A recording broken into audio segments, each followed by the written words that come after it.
Do do do do do do do do do do do do do do do do do do do. Swagger down the street with your red lips and funky beat. You better hold your head up to the sky. I'm gonna roll with you till the day I die.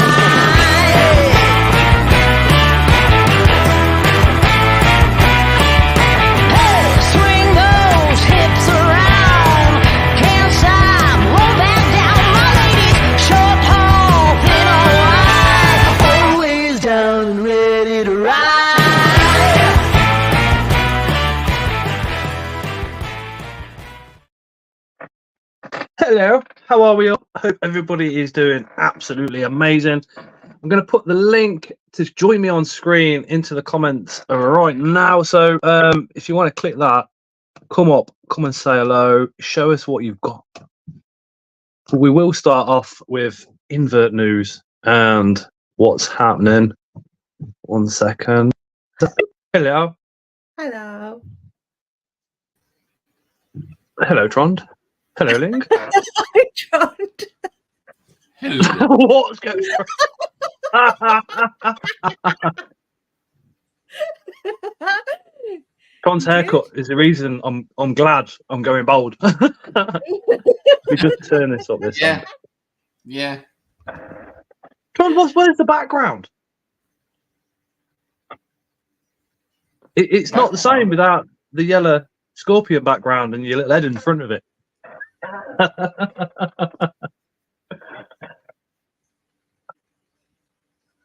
There we are. That's better. Much better. Hey Mark. Hi Joe. Hey JJ. Hey Poppy. Anna. Hey Steve. Hi Tony. Hey chat. Hey Edoros. I hope I've said that wrong. I'm terrible at pronunciations. Lucy's, hey. Hey Bastion. Hi Lindsay. There we go. Hey Rebecca. I hope everybody is having an awesome week. Hey UK Exotics. And I hope quite a few of you are coming to the Barnsley show this Sunday. Hey Sergeant Spiders. Aid for sure. Oh, thank you, man. I have trouble just pronouncing short names, let alone the long ones. Scott. Yeah, I hope everybody's coming along to the show on Sunday. You're strong. New rule: no show talk unless I'm going. What? No shout out unless you, hey Anton, unless you're going. No show. No show talk. Oh, sorry, dude. It says Scott's Inverts at the door. You know what I mean? When Tron's next live, we're going to bombard his live and just go, you know this show's coming up, Tron, the one that you're not going to. Yeah. You know, hey, Metal Theologian. Saturday after Mark's live, I'm live. Is he going live after Mark on Saturday? Yeah, he's doing an early one because he. Hey, Torbay. To the show. Chris. Ah, awesome stuff. Hey Sarah, you okay? Hey Sarah. Hey Purple Passion Pets. That used to be such a mouthful for me to try and say. It was Purple Passion Pets. I had to proper think about it before saying it. Hope everybody is doing amazing. Hey Steph. Hey Steph. So we had Dave's Little Beasties on as a guest last week. This week is an open mic night. So this is where I'll put the link to StreamYard in the comments and invite you guys to come and join us. And if I can follow the link and do it, anybody can, literally. And you get to play with your settings before actually joining properly as well. So I won't even know that you're backstage until you've clicked the button to say so. But what we will do is start off this evening with Invert news, animal news. Anybody got any new additions, breedings going on, that type of stuff? Let us know in the comments, and we'll give it a little shout out. What you got going on, Ling? Ling? I got a new E-Miraness adult female. She's really pretty. I've got a C. dividus coming. I've got a Balf coming from Jezza. Everyone keeps messaging me again. And as soon as he put that list in, I messaged him and he ignored it. And then all three things that I asked for, he was like, "Oh, they're already gone." I'm like, "You plonk." I literally paid him, like, sent him money. I literally chucked my money. Stew. And then, so it's probably infertile, but I'm still excited because I still might get 1 or 2 out of it. But my Chilobrachys famosus wild caught is sitting on a sack. Ooh. So Nice. I'm just a little bit excited, but it's going to be infertile. I know it is, but I might get 1 or 2 out of it. And even if I get 1 or 2 or even 1, I'm going to be buzzing. Wild caught. The fact that she's dropped a sack is like, wow. It's a second sack. Joe Biden, nothing recent, Nandu malted, heart bacteria, Porcupines is missing a leg. That's kind of, yeah, it's just part of the trade now, isn't it? Purple Passion Pet sent 2 males off for breeding. So excited to see how that goes. You should find out on Friday. Sarah, if you want to try and you feel nervous, I'm live after Mark on Saturday. I'm a smaller channel. So if you want to try, then you're welcome. It's easy. It's easy. Sarah, if you come on, Ling will have your back, full stop. So do not worry. You can come on with your camera turned off and just have the microphone going. Silver Webbers, hey Rebecca, waiting on a male jeweled flower mantis arriving from Michael over at Mantis, and I will be attempting our first pairing when he gets it. Awesome. Mantis and Michael's actually going to be at the show this Sunday as well. Tara's Army, so the wife's in chat, so I better watch what I'm saying. Babe, I'm only taking a tenner to the show, don't worry. Oh, nice, D. Anton's going for an operation on Friday. Stu, I've got a couple of scorpions coming from Jezza. Sergeant's got a Pac-Man frog. Oh my god. Towling, she's a poo, says Anton. Hey Ray. I can read Anton, whatever the operation is on Friday, dude, fingers crossed everything goes how you want it to and everything goes according to plan and you come out the other side better. No, there's going to be a lot of Mickey taken on PM about this operation on Friday with Anton. Do you reckon they're like confirming the scans and checking to see if he's actually got a brain there, or? I reckon it's to check if he's a fish or not. He's always in the bath. I wonder if he's got gills and they're going to experiment on him, like wood lice. Like breathe through gills on land. he's literally a Scottish platypus. He's got duck lips. He's always in the bath. Love you, Anton.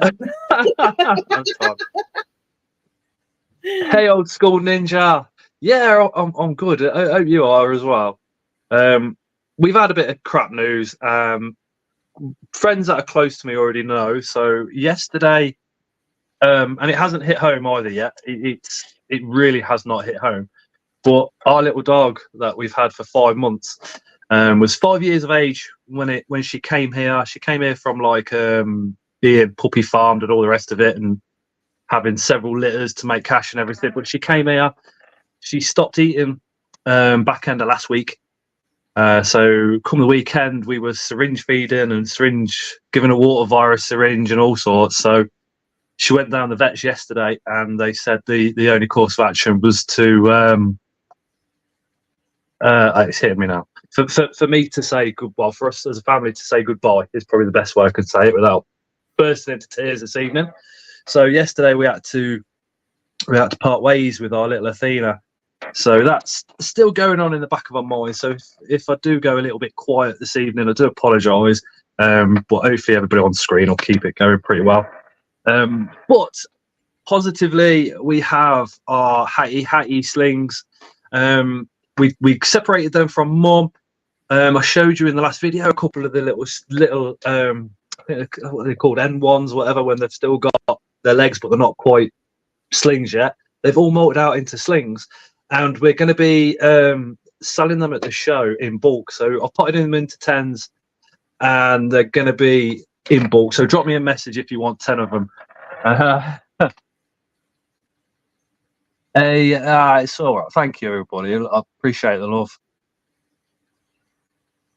Yeah, all love, man. All love. Like I said, it's not really hit home yet.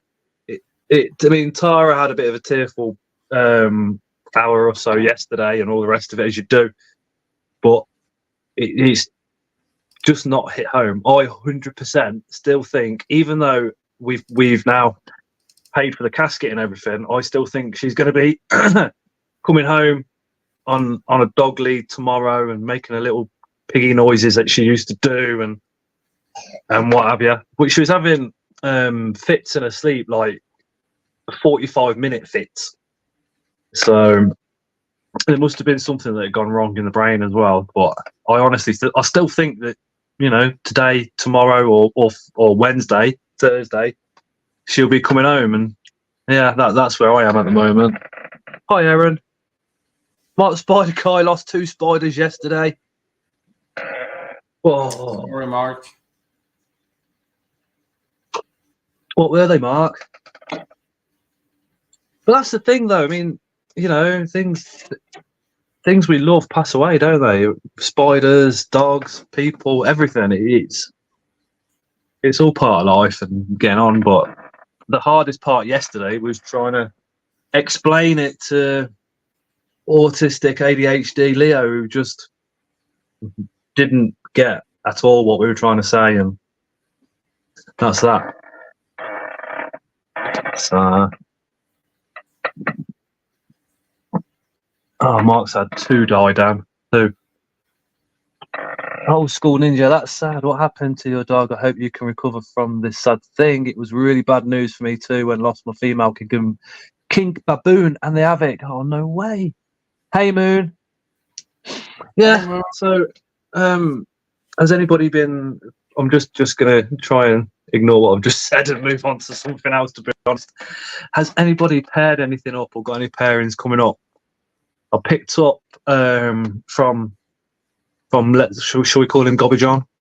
Probably the best way to describe John, isn't it? Picked up a mature male Balfouri the other day when we went and dropped the slings off to the guy that lent us the mature male for the hey. So we have got that pairing coming up pretty soon. Hey, Leah, he looks pretty good to go. Sorry, Lynn? Why didn't you take 2 out of his communal? 1 for me, 1 for you. I tried, but John was like, no. Well, go back. Go back. I said, he's not actually there, so I could go back, rob all his spiders, and then leave the country. Silverweather said, what I would like from there. Oh, what's the T? Emma said, waited for Leah to arrive, then we're off to Birmingham tomorrow. Yeah. I think Mark, Emma, and Leah are all off to a Birmingham show tomorrow. With a difference. I don't know if you want to explain what it's about, Emma, in the comments. Hey, Oz. Silverweather's got pasta for dinner. Sad thing about pet keeping is they eventually die. But if you like animals, that doesn't really stop you wanting. Yeah, that's very true, Ninja. Hey, Osman. Osman paired the harmonicon and got a big haul. Yeah, you got an amazing haul, dude. Absolutely amazing haul.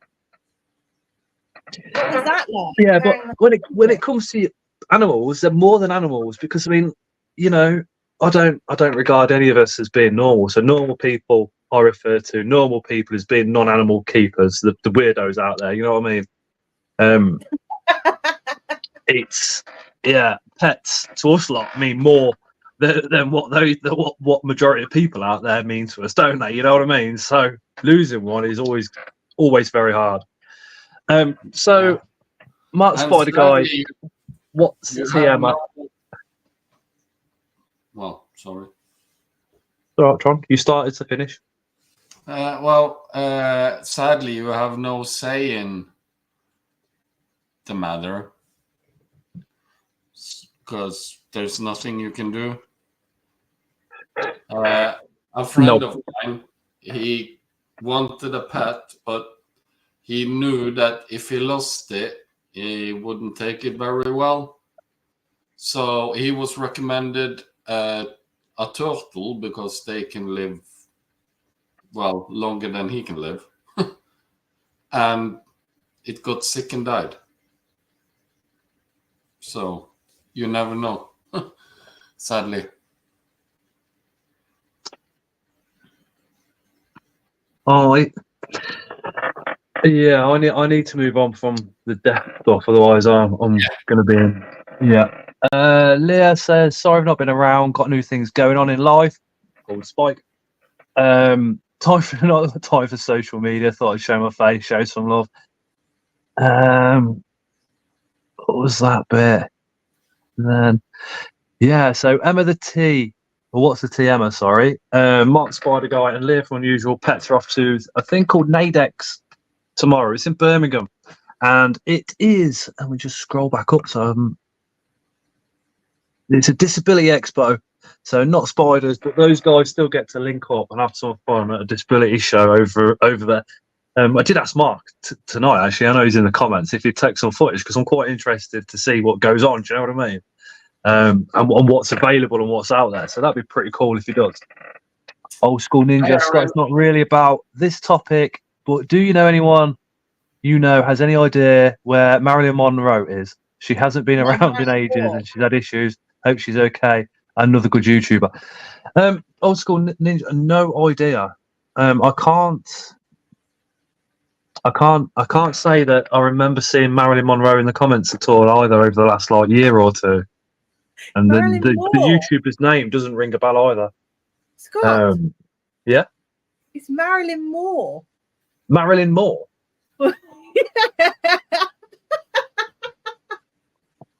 I'm old. Squidmore. If somebody would like to bring pipe slippers and a flat cap to the show on Sunday, that'd be absolutely perfect. I'm just going to drink tea. And one of those, what are those called? Those one-eyed pieces that you look through. What are they called? Oh, them one-eyed pieces that you look through. Looking glass. Spy glass. Looking glass.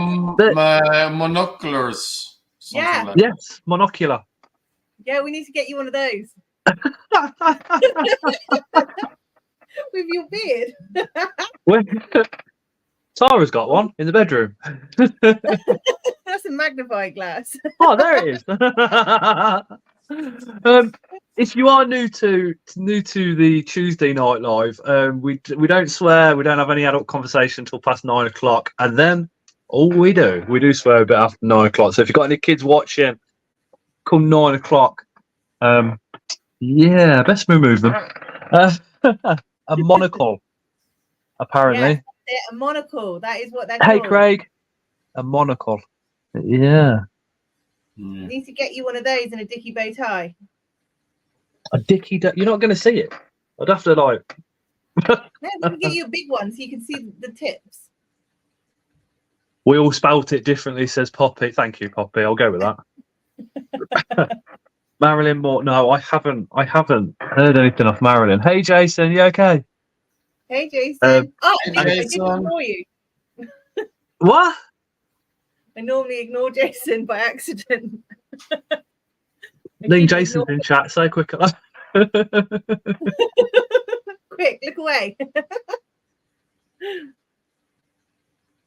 Let me just do that. You don't have a lot of that in this. So, yeah, I don't know if you had the time, Scott, but I made a new video. I don't know if you watched it. I had a new arrival in my collection. We'll answer that one in just 1 second, Ninja. Oh, what you had new then, Tron? Panama Blonde. Oh, nice. Mm, That's not a scorpion. no. No, it's not a scorpion, is it? Tron's going off scorpion. He's joining the No. dark side. Tron's I gonna. have a few tarantulas. Hey, and mate. This one caught my eye, and just good deal. Right place at the right time. You're joining the dark side. So Coming over to the spiders. That's high. going home with me. So just going back to what old school ninja says, Scott, if you don't add a lot of dirt in your king baboon's enclosure to be able to observe his or her health easier, is that okay? I like to give them as much substrate as possible. As far as observing the health goes, we can only really see the movement anyway. Also, when you look at your spider, generally you're just looking for the next molt. So I don't give less substrate to any moss spiders, to be honest. I just, if they're burrowing species, I'll give them as much as possible. If they're healthy when they go in, then you've not really got much to worry about unless you don't see them and you're worrying. But as long as that food's disappearing and the water bowl's topped up, happy days. Yeah, my experience, well, it's mostly scorpions, but the closer you give them their natural habitat, the less prone of sickness and stuff they are. So I feel like they do better if you give them what they would have in the nature. So if it's a burrowing species, give us as much substrate as you can. It will be fine. I've seen some burrowing videos on TikTok recently, and the cork bark tube, they've just stuck it into the soil, and it's gone that far. It's literally up against the glass, and it's like, yeah, you've just buried an arboreal setup. If you're gonna do it with a hide and you're using a circular piece of cork bark, cut it in half that way. Use it as a hide. The spider can go in and dig down by itself. Yeah. My female king baboon was doing well, and she used to come out of a burrow often. I didn't see her in ages. When I checked her burrow, she was there, but there was a smell in the enclosure. Hey John, the smell in the enclosure I would be concerned about. Just have a look around the surface to see if there's any dead roaches or any dead live food or anything like that could be creating that smell. If it's a real strong smell and you're worried, dig her up. It's exactly what I'd do. Well, he did, and Hey, nameless. jump over that comment. Oh, check, she was dead. I said jump over. Oh, ninja. You did. He said jump over that comment twice. Oh, sorry. I'm a bit. We're trying to keep you off that.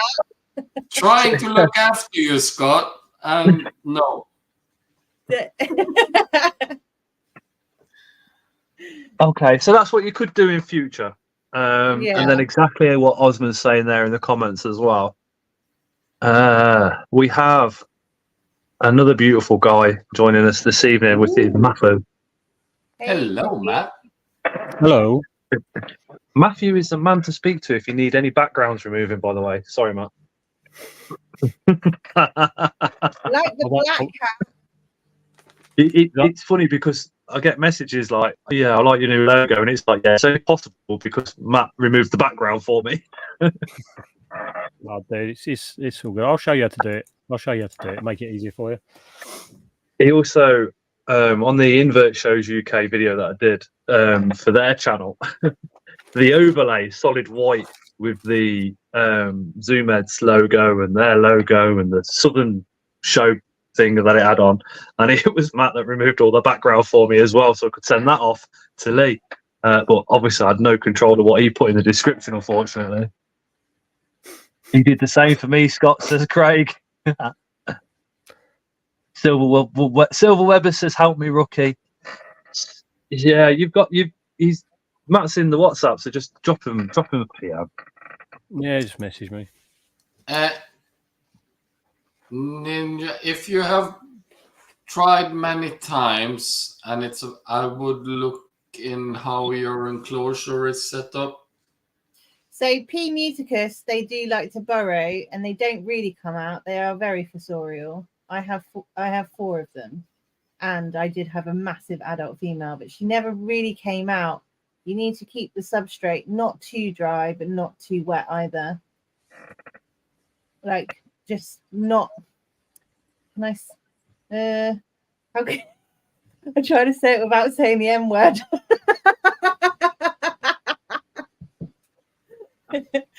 Almost like Hold on. Moist. yes. I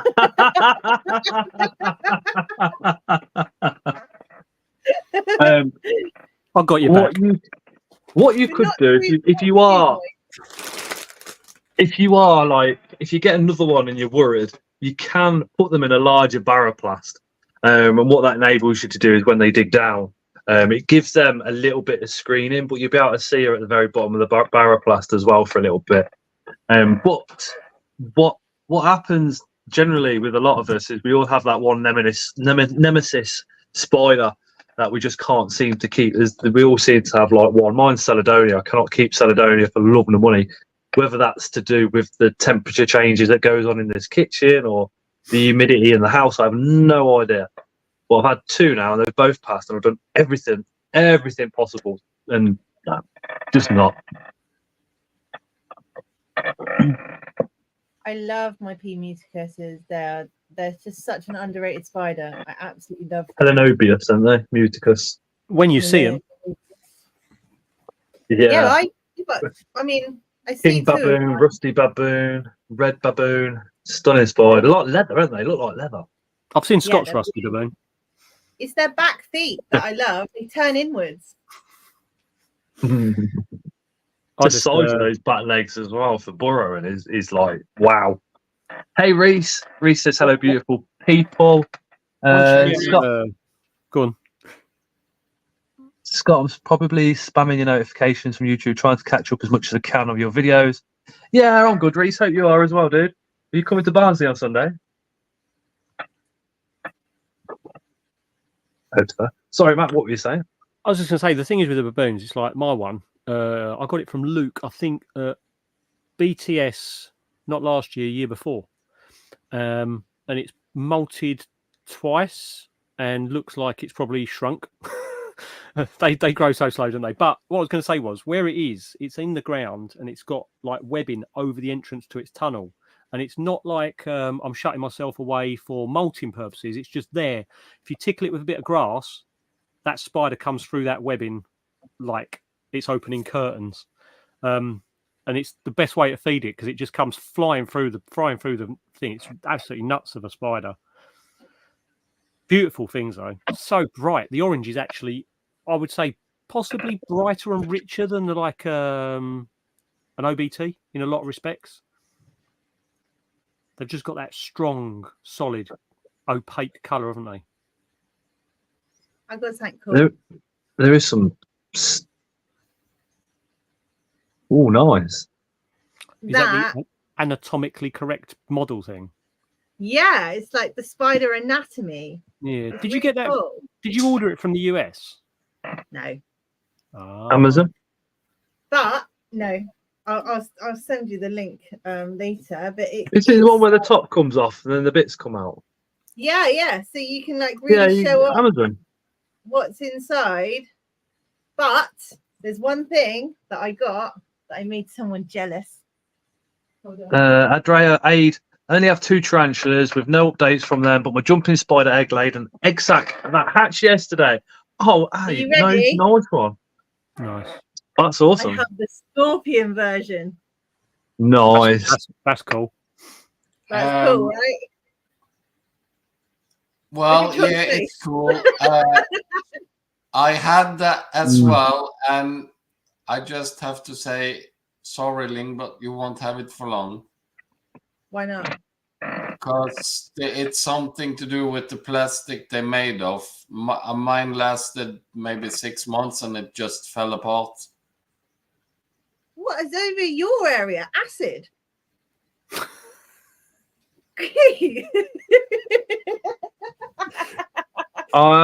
Scott, are you scared of Escalcetium? No, I just pay them a lot more respect. Just pay your spiders Well, you respect. could say I'll pay them a lot more protection money. Yeah.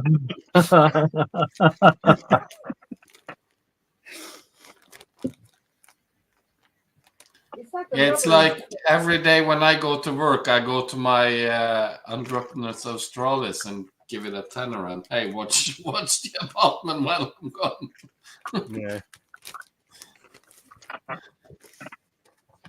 Wait a minute, I thought it was just cool. Oh, I'm going to... nice, No, Mark. it's cool. Mark Again. Sabar blue malted and the Burrapeas.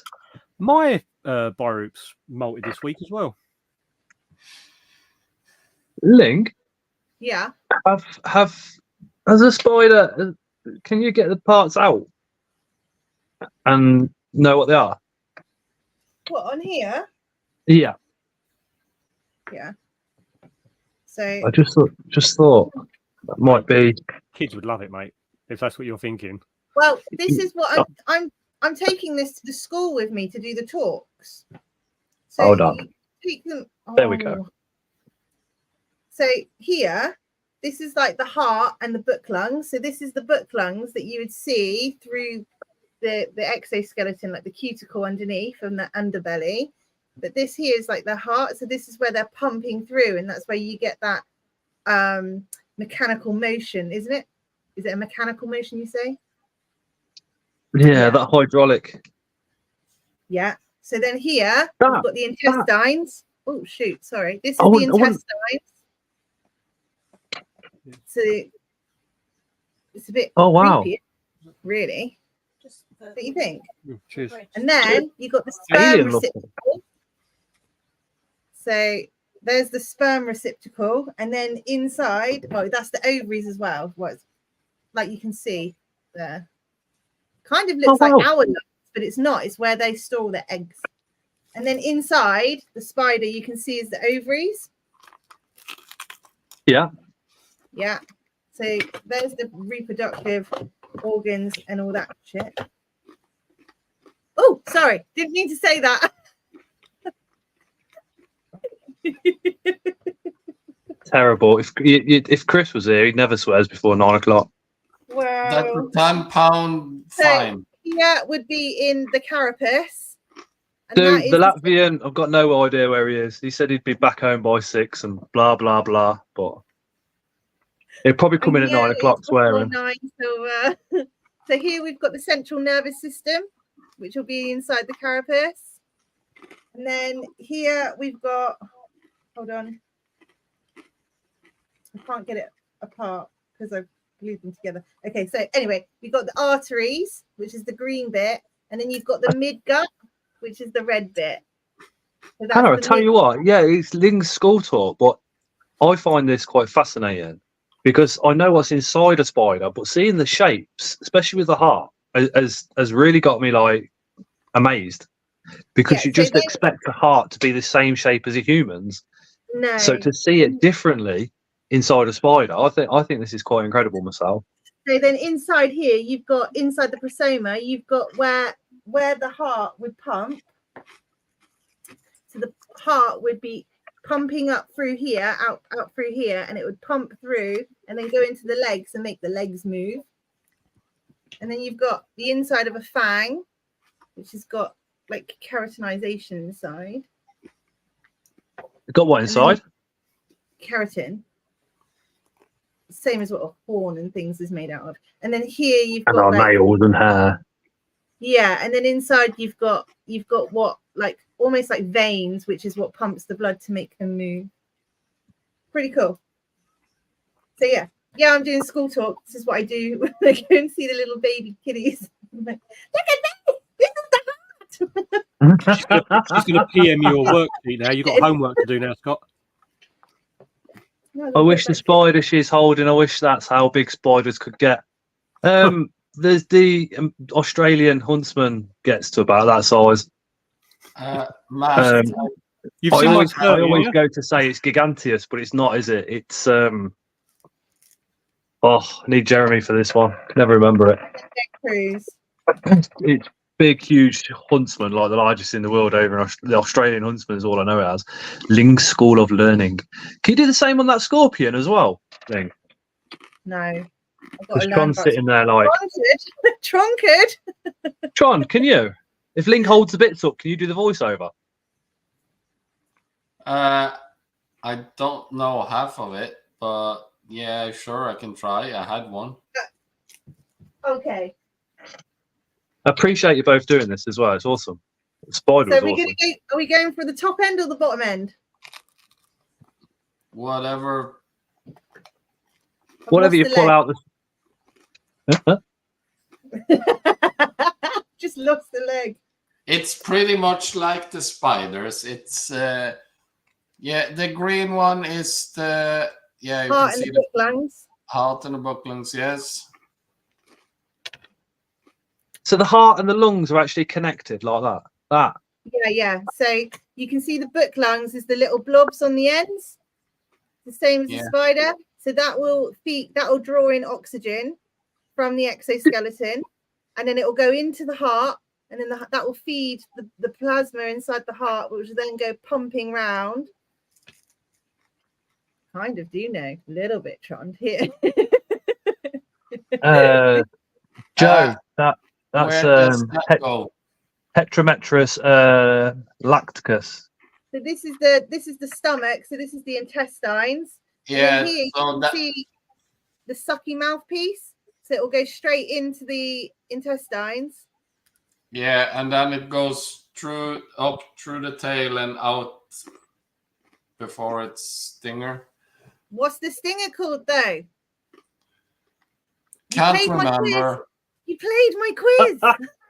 I can't remember. I'm useless. And then you have the central nervous system here, which is connected to the brain. And the mouth sucking piece goes through there, rests on there, and it goes in through the central nervous system. So they can feel what's coming through.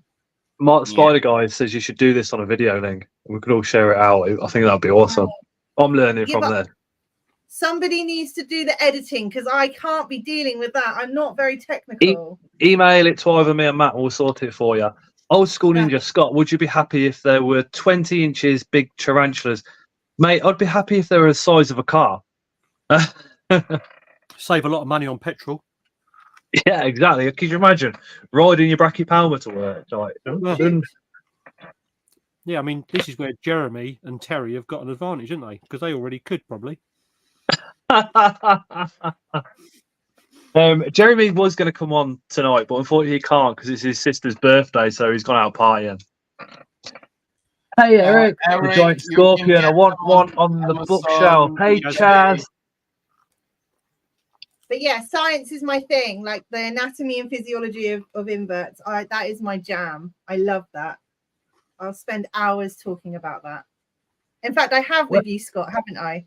Oh my god, the nematodes was just wow. Nematodes, yeah. Yeah, I love that. nematodes. Hey Frugal, you okay? Tomato. Hey Chaz. Hey Frugal. It is Chaz. You got not after 9 o'clock, dude. Hey Asa, you okay? Hey, no worries.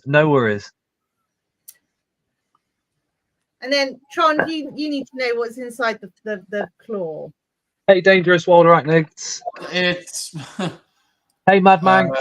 I can't remember the names, but it's basically muscle and hydraulics for making it go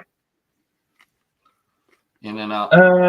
Ninja, I didn't say any of my spiders passed away. That was Mark's. But if once the live finishes, you can rewatch the beginning anyway. Yeah. I've lost its tail and everything here. And Stu's just said literally probably what a lot of us are thinking, and that is, where is that from, Ling? It's from a. Let me. Craig, yes, you can put your link in. I got it from a random site that I came across when I was looking for birthday presents for one of my sons. Yeah, they're Toys and something. No, I didn't get it from there. Let me find, because I sent it to someone. there's loads of places you can get them in the States. That's why I was asking. I got it from Wicked Uncle. That's where it's from. You weren't Googling for presents when you were on that site.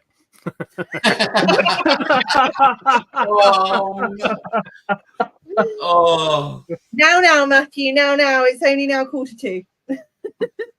Hey, I didn't say a thing. Some of my thoughts. We can't actually go over even after 9 o'clock. Wicked Uncle site. Your tail. Poppy says that's where she saw them at Christmas. Oh, and under here, it's Jazz. also got the The gills. fans, yeah. So I don't know if it's male or female because well, Give me a close up.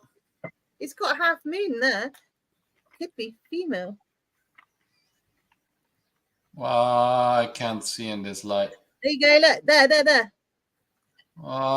Yeah, maybe female. Yeah. I just saw a light. Literally just shined like a I don't know what for a second then. Barbara. Barbara. Put me tarantula back together. Appreciate you doing that, Link. Thank you. It's okay. It's cool stuff though, right? Do you know what's always like made me think, wow, when it comes to the spiders and it comes to the scorpions and where the lungs are positioned on the outside of the body? Because us as humans, we've obviously got them inside our body. We've got the ribs protecting them, and there's nothing there with those, is there? Look how small they are. They're it's like little mini golf clubs. It's like how are our lungs so fragile and theirs are so protected without even being protected? That just blows my mind. That's literally like a little mini golf club, though. It's like a little driver. It was quite funny because like you see a spider face down in a water bowl, and you're like, no, and then you realise it's breathing through its bum, and it's like its bum in the air and its face and all that's underneath the water. One of my Verdesis molted the other day, and it was face down in the water bowl, and I was like, oh no, here we go. It's not going to make it after it's molted because it was really bad before, and it's walked off. It's fine. Yeah. To answer that question, Silver Webbers says, why do they have so many lungs? It pretty much down to evolution. It's the only thing I can think of to why. Maybe because they're so small, they can have more of them running down, so they've got that oxygen when they need that speed to get away from predators. Maybe. They've I don't know. so many legs, so they need as much. They need to draw in as much oxygen as possible to ensure that all legs move. Eric's got it bang on. Eric Johansson, their lungs are better because they are cooler than us. Simple as that. Well, dangerous. It's also, like you said, Scott, evolution thing, because they are a bit older than the human race. Ling, Just a little bit. Could you drop Volkner a quick message and ask him? That would be so we can actually get like a taxonomist answer to the lung question. If you go back to before the dinosaurs, Craig's 5th birthday. Yeah. 6. The oxygen level on Earth was much higher, so they would Massively have so. needed smaller lungs just to survive. Hey, Christian. I can drop. Yeah, I was thinking more spiders for Volkner, and I'll drop. I'll ask Tim the same question. In fact, I'll ask him if he's busy.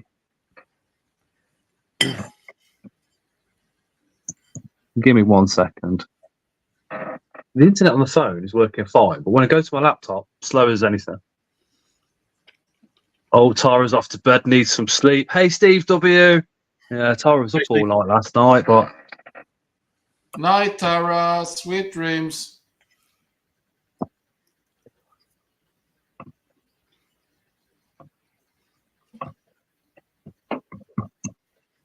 Okay.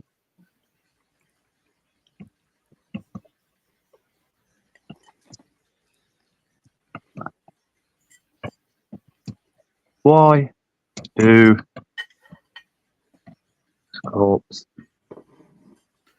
Ah, nice one, Philip. so many? So, I know that scorpions have sensory organs next to their butt lungs.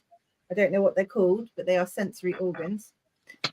Hey Charlotte, the thing with those sensory organs is even the taxonomists don't know fully what they're used for. No. The only thing they can think of at the moment is when the sperm gets dropped, the female can go, "Oh, sperm," but it could be used for anything. Well, they use it because the fans, they detect anything with those. Humidity Sure. levels and, yeah, anything. Humidity, temperature, vibrations on the ground. Okay, so with Hormones. they hold on. Let me have a look.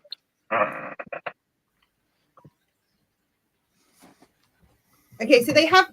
He said they have this many because they have alternating air pockets and tissue filled with hemolymph that give them an appearance of a folded book, and it exchanges gases through their body, so it goes through in, and then a gas exchange happens, which then helps with the hydraulic systems of the legs. Basically, in short. That's similar to how we work. We inhale air, there's a gassy exchange goes on in the lungs, and we exhale what we don't need. They have four, because they have 8 legs, got to power all of them. Would Volkner know why they evolved to be almost on the outside of the body with scorpions, or? They're probably in the most protective place on a scorpion, though, underneath in the middle of the body. I've asked him about.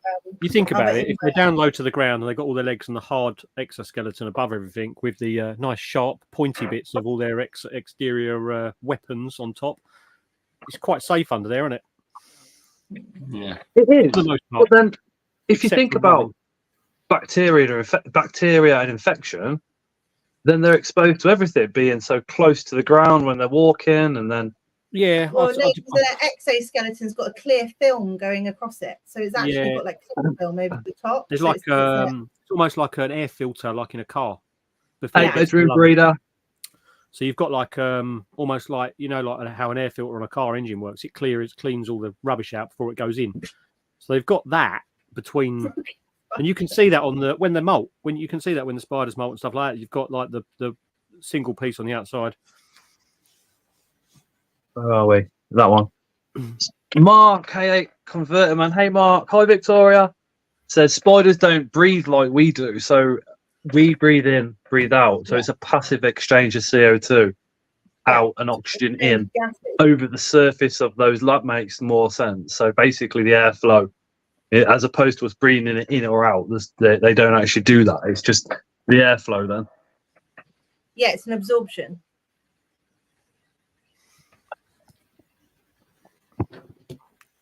I reckon one day, one live Philip Fish will have his Ninja charged up. Hey, where's Donna? Sorry? I said one day, one live Philip Fish will have he'll have his iPad charged for a whole live one day. It wouldn't be a live without Philip telling someone that he's on his other account. CO2 drives a gaseous exchange in mammals. I wonder if it's the same in inverts. Does this fact I learned yesterday make me sound smart, says Steve. Somebody's been on firefighter training, haven't they? And for those that you don't know, Steve W is actually a firefighter, so you kind of see why he learned it yesterday. Well, if it was. Hopefully, he didn't. Hey, Rose Donna. Yeah, it's quite interesting. I mean, also with scorpions, it's the sting in the tail that kind of confuses me as well, because they grab prey with their claws and then sting. And you think if that was the defensive mechanism, you'd have a sting or a fang attached to the claws, maybe. Because then, as you grab it, bump, you're also injecting venom at the same time. I suppose it's The like an element bulb of control, stinger. isn't it? It's an element of control, I suppose. You're grabbing with the most powerful part, and then they can target where they actually sting, because they don't just randomly strike, do they? They're quite precise. Oh, no. No, and also that depends on the species, because you have like the heterometrus, they depend more on the claws than their stinger. They usually just squish the prey to death. And then you have more that's because like their venom's really, really weak, though. If it was a lot stronger, then you can almost guarantee there'd be bump, sting, prey's dead, job done. yeah, and then you have like the They do. let's say the Silver webbers. deathstalker. You can They see have in there. really, really, really tiny claws that they hardly ever use. The bulb there, the telson, that's the telson in the stinger, and that's what holds the venom. It's mad, isn't it? Because the smaller the scorpion, the more lethal the venom. No. Yeah. It goes off. Generally, they say claws. So the smaller or the skinnier claws, and the bigger the tail, the higher the venom. But really, I know what Tron's going to say now. He's going to go, no, Scott. It depends on the scorpion, doesn't it, Tron? Yeah. You keep. Tron, where Tron is in Norway, he can keep what we have in the UK as DWA animals. So anything that you can kill you in the UK, we need licenses for. Tron can just go and buy. So he's actually got them in his house. So what's the main differences that you've noticed, Tron, between, let's say, a Berthidae and a Heterometrus? So an Asian forest scorpion and something like a Deathstalker, because Deathstalker, a lot of people know what they look like because they're quite famous. Well, the obvious difference is claw size. Heterometrus depends on their claws, have really mild venom, so they tend to just squish the prey until they're dead or flat. And Deathstalkers don't use the claw much unless they need to grab and hold on. They depend on the stinger more and have highly, highly potent venom. Essa says also in Finland, we don't need any licenses for keeping deadly scorpions there either. You both are so lucky. No, I know Sweden doesn't need either, so it's costs a fortune in the UK. Well, yeah. Yeah, it lasts for so long as well. You got to renew it. You can, if you watch a lot of feeding videos and stuff, you can like the Asian forest scorpions. Yeah, Eric says Eric says the same thing in Sweden. Sorry, Trond. Yeah, the Asian forest scorpions. When you feed them, you will see they grab the prey and they don't let go ever until it's finished eaten. Then let's say for the Deathstalkers that you mentioned, many times you will see they will just quick stab with the stinger and then just don't do anything for like 5 minutes. Then they go and find their prey and eat it because it's dead. I think it's safer to have licenses. I've met some people that want DWA, and most of them shouldn't be allowed to have scissors, says Steve. Yeah. Well, yeah, that's true. That's true. Yeah, that is. Yeah, I'll go with that. Aid, I've seen that they sting if their prey is bigger for Asian forest scorpions. Just going off what Tron said. Again, when you watch the DWA scorpion feeding videos, they do sting and they do wait for it to be dead. It's the same with our sand spiders. Sand spiders will pop out, bite, and then stand back and watch and wait for it to die, and then start munching. I'm wondering if that, John, is because they've got smaller, more fragile claws. Yeah. Yeah, the ultimate scorpion would be Asian forest claws and a desert stalker sting. You know what I mean? Well, the ultimate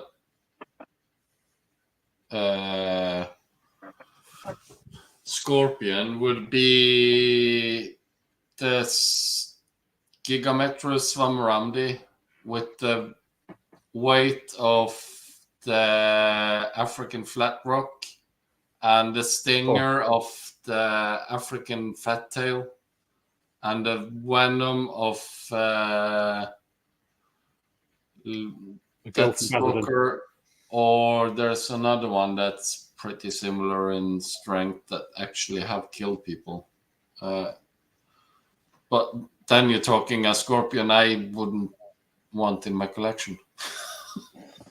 Aaron, StreamYard didn't boot you. It's like the conversation we had before the actual live on Messenger. You can pop on in the last half hour.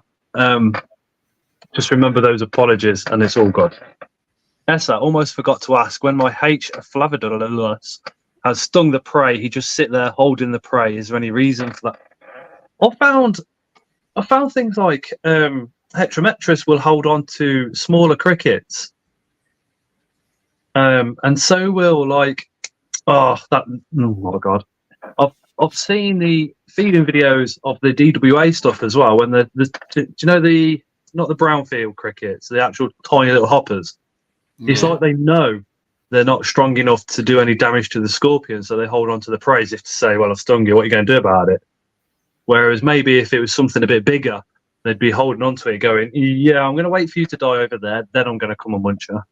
It's also depending on scorpion to scorpion, because I've seen, and I had a few in my collection of the Androctonus australis, the common yellow fat tail,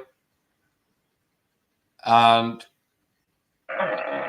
you can sometimes see that with spiders though, different feeding response based on whether or not the prey item is large or not. We just have some love for that tarantula rookie woolly hat. I like it in black. I love the grey one. I'm going to get a grey one. One awesome. Of my fat tails. Not yet, bedroom breeder. They would take on fully grown dubious and just pinch them down, sting them 2-3 times, and just have a fight until it's dead. And then my other fat tail will sting, run away and hide until the dubious dead, and then go and eat it. So it's also depends on scorpion to scorpion. I've got so it is Moist O'Clock. It is 9 p.m. and on this channel 9 p.m. is our watershed. So from this moment on, we do swear, we do have adult conversation occasionally as well. So if you've got any kids watching, turn us off or remove them from the screen, because we use just about every profanity out there, I think. Bedroom breeder, shame on you. Her with the potty mouth does anyway. I would say that like when you feed, I've got a couple of spiders. If you chuck in like a small mealworm or something like that, their response to hunting the prey item down and how slowly they sometimes actually put their fangs in and things like that. If you chuck a male dubia in there, they go hell for leather with it. Red runner. They just know the difference, don't they? Definitely. I think it's the same for a lot of the true spiders tend to bite, back away, and then go. But like Matt's saying, with those mealworms, it's like the spider senses that movement on the webbing and thinks, you're not moving very quick. You haven't got enough legs to run away. So I can just walk over to you, put the fangs in and start munching you straight away. But when something's going absolutely crazy, like when we feed red runners just go around your enclosure. The spider know that they've got a bit of a game on, so they know they've got to put the fangs in and have a bit of a wrestling match. Silver Weber says, noob question again. There's no such thing as a noob question. All questions are good, man. If they sting their prey, I presume they can eat them right away, and their venom doesn't harm them. But if another scorpion of the same species stings another, does the venom affect them? That is a bloody good question, and I do not know the answer. So I would have to ask Doesn't Tron. matter.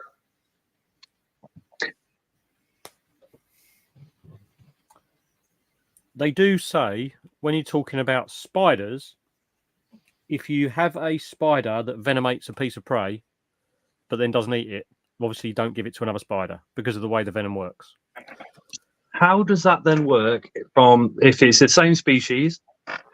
So you have a female tarantula, you have 100 babies sitting there with that tarantula. Mummy bites the prey and the babies eat it. No The idea. same when you see Balfours. Occasionally you'll see it. Two Balfours munching the same prey item, and they're fine. And assassin bugs. Assassin bugs. I will have share- Night Mark, spider guy. See you later, a Mark. question and answer thingy here, which just says Q&A, and it says, "Are all scorpions venomous?" And it says, "Yes, all scorpions possess venom, which is optimized for action upon their arthropods. Most scorpions Hey, are relatively Urban. harmless to humans, with stings causing mild pain, swelling, and nausea. Only a very small percentage of scorpions are dangerous to humans, and most of these are in the family Buffidae. One of them, one of the most dangerous scorpions is the Indian red scorpion, Hottentotta tamulus, Yes, whose venom can kill a human." Yeah. So I just, that's the only bit of it. That is it. Question and answer. That's all I can find. If I'm not just before Mark goes, Mark the Spider Guy is live this Saturday night before the show. So hook him up with a subscription. Go check out his live on Saturday, followed by Tron's live as soon as Mark's finishes. So if you're not going to the show and you can stay up a bit later, you can go from Mark's and flood straight over to Tron's. Yeah, I think they do, Mark. I think because they've got that's why you can get dry bites. That's how they can control. They can definitely control their venom. I was going to say, Scott, like with assassin bugs do a very similar thing with their rostrum, and like you see 5 or 6 on a cricket, like babies. They share their food. They produce like a digestive venom at the same time, don't they? And then just like a fly, when a fly throws up on its prey, on a food item, sucks it back up. The same thing with the assassin. So they inject. What is it? Is it an acid or is it a? It's a digestive enzyme, isn't it? An enzyme, yeah. So they inject with an enzyme, and they'll suck it back through. Enzymes Mark just made an interesting some nature, so they will be like acidic anyway. ESSA, 99% of all Hottentottas are pretty much the same when it comes to, there's minor differences in the venom. So, yeah. Mark, Hottentotta, if you're going to get stung by anything, it's definitely not that one. A8 Converter Man, doesn't a tarantula not necessarily have to use venom? They control what they release. That is true because you can get a dry bite, but you can get a dry bite off a dry sting off a scorpion.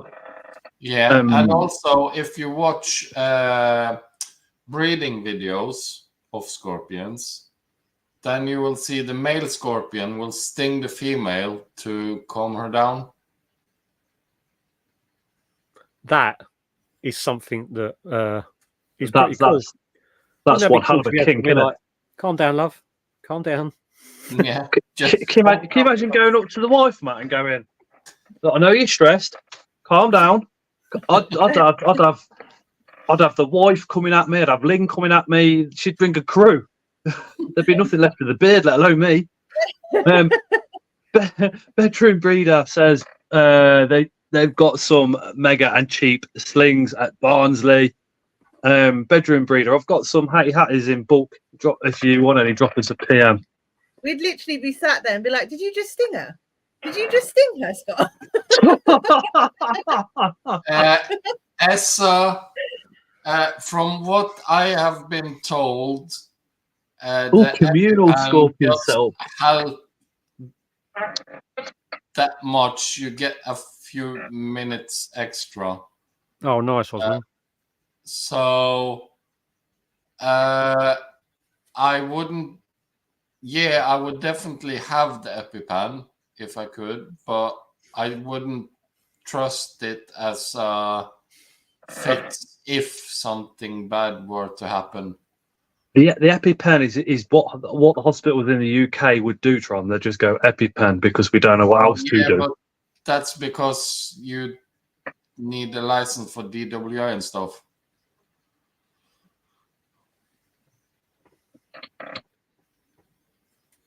Mark says, hi chat, currently working, so only contributing. Osman, I've ordered decorations and stuff for a communal scorpion tank.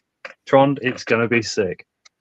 Osman, Tron's going to be messaging like crazy to see the outcome of that, I would have thought. I've already talking to Osman and about the species he's selected and stuff, so it's going to be one hell of an enclosure. That is a quick health and safety good point from Steve W. Don't ever put your thumb on the end of an EpiPen in case it's upside down and Steve's seen it go off at work. Yeah. You can do some damage, especially if you're not in need of it. Urban, yeah. Sadly, I only seen Hottentotas on YouTube videos. So I desperately need some in my collection. Yeah. Just hard to come by. Hottentot is definitely not something you see around this area. Tron, we need you to do some settle videos on what we would call DWA that you've literally got sitting there right next to you. Yeah, I have some few ideas. Oh, upcoming videos. Tim has just messaged back, and with the butt lungs on the scorpions, butt lungs. So this is Tim Baxter. Tim Baxter's Scorpions. Hey Amy on Facebook. Go check out Tim. If you want to find him at any of the shows, he's on the Creatures from the North stand selling his scorpions. He said butt lungs are remnants of the simple gills the sea scorpions use to pull oxygen out of the water. They are so effective that some scientists believe they were one of the first animals to colonize the land. They were. That's pretty damn cool. It is. Just reply to him. That's Tim's Facebook page. Long way back, the scorpions actually related to lobster and those things. How has Tim only got 750 likes on his Facebook page? I have no idea. So if you're on Facebook and you're into your scorpions, Tarantula Rookie, hit him up with a subscription first, but follow his link there and that will take you straight to Tim Baxter's Scorpions Facebook page. Tim, as a lot of you guys will know from lives and shows and stuff, is pretty epic. Yeah. Oh my god. And this Amy's is Web got a new video out. Scorpions are armored mermaids, love it. Oh my god. Yeah, one way to see it. I've also seen this is something I armored land mermaids. This is something I really don't understand with the system you guys have of the DWA. Because if you see Osman's comment, he's gonna have Babby Curious Jacksoni the communal. Jacksoni. And it's a Butidea family species, but its venom is the same as an Asian forest. Really? Yeah. Sorry. I've so just because it's in the family of Butidea, you guys can't have it, even though it's as safe as an Asian forest. I've got a troll Tim. I'm sorry. I've seen on his Facebook page he's got this brand new book that he's reading. He's saying it's a brilliant resource and all this, that, and the other. He's just opened himself up to a world of trolling because he's put this book up, so I'm just going to take a photo of my book, Scorpions as Pet. Oh yeah. And I'm going to say, if you want to read a good book, I recommend this instead. And I'm going to get Jeremy to do the other one because he's got the one that's Asian forest scorpion. So I've got to message Jeremy to get on this and troll Tim. Do you want to read out some of the facts in that book? Oh, this book is a classic. This book was Please, actually given to me. if anybody's watching, this book is just full of absolute shit and it's hilarious. So please don't think any of it is actually true. It's that's a lie. Tim is in chat. Oh, Tim's in the chat. So Tim, just so you know, mate, right, I've just been on your Facebook page and shared your page out, and I noticed that you've got Scorpions of the World out there, which apparently is a fantastic book that arrived yesterday. Nice pictures and all their ecology and stuff. I think you should read this instead. Scorpions as Pet. Yeah, it's the handbook for experts, and I'd be gutted if you didn't have this, Tim. Complete information that everyone should know. Is this the one you wanted me to sign? Again, anybody watching, the advice in this book is absolutely laughable, and Matt's just reading it for the crack. So please don't think any of the advice in this book is actual fact. Hold on, Cookie. Yo. Get to the bit where it's giving you information, it just cuts off. Oh no, this is the best one. It's where scorpions are not limited to their desert habitats. They have also adapted to grasslands, savannas, and forests in the temperate, subtropical, and tropical zones. They populate every continent of the world, excluding Greenland and Antarctica. God. The most important part here, though, which, if you didn't know, their original home is Canada. But then they were accidentally brought to New Zealand, apparently. Accidentally. Yeah. Well, New Zealand doesn't have scorpions, so... But the book says it does, Tron, so there you go. You're obviously wrong, Tron. You're obviously wrong. Again, this book is absolute pile of shit. He's just reading it for comedical value. But the Canada bit, I can slightly understand if they are evolved from lobsters, because Canada is main capital of lobsters. The women. All scorpions originate from Canada. Yeah. Every other thing is true. Yeah, I know. It's Silver Webbers, is it from Pets at Home? straight out of Pets at Home. It's honestly, I have to say, this book was gifted to me by Chris, the urticating Scouter. Yes, it's for a giveaway. So once Tim signed this, I'm going to put it in a giveaway. It's a cracking book, but I don't think it's quite as bad as Asian forest scorpion. To be fair, it's terrible. It is. Terrible. What other little nibbles of gold have we got in there? Oh, I'm trying to have a look through it at the moment. It's talking about the men travelling thousands of miles to mate with a female. Thousands? Yeah, can't see that happening. No. I mean, I know they travel further than spiders, but my word. It does have some truth in it. Things like Scorpion's Anatomy. John, where you off? I'm just walking to Australia to have a go on Cindy. Yeah, exactly. Scorpion's Anatomy hasn't altered much in 417 million years. So it's got some decent stuff. But I mean, it is the handbook for experts, and it is 38 pages long. If it's for experts, Tim definitely got a copy. I reckon Tim secretly actually helped put this together. Are you going to the show on Sunday, Matt? No, that's why I can speak. That's why you can get away with saying that then. Yeah, it's. I won't spoil it all because some lucky winner's going to get this gem. Yay! It needs to be me. Oh no, sorry. Here you go. The description. It's the best guide to training and keeping scorpions as pet. Complete scorpion pet information. Important parts: care, feeding, housing, treats, and all included.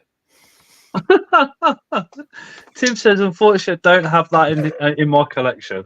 Well, in that case, Tim, you must enter the giveaway.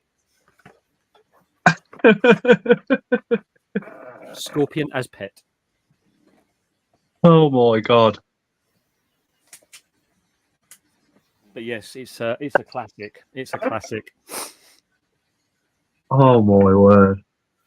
Yeah. Was there any, while Tim's in chat and we've got Trond on screen as well, is there any other questions regarding scorpions that you guys would like answering? Because we've got two of the best minds in the game hit with us at the moment. So if you have got anything that you want to ask, feel free to in the comments. Tim, Trond was saying that the scorpions actually evolved from lobsters. Well, sort of, yes. Who was the author of Scorpion as Pet? Which native Canadian scorpion is your favourite one? If you want to chat to Tim or Ling at a show, they both will be on Creatures from the North stand. Osman, if you manage to get 10, then give me 5. Sorry, Ling? I'm the funnier one.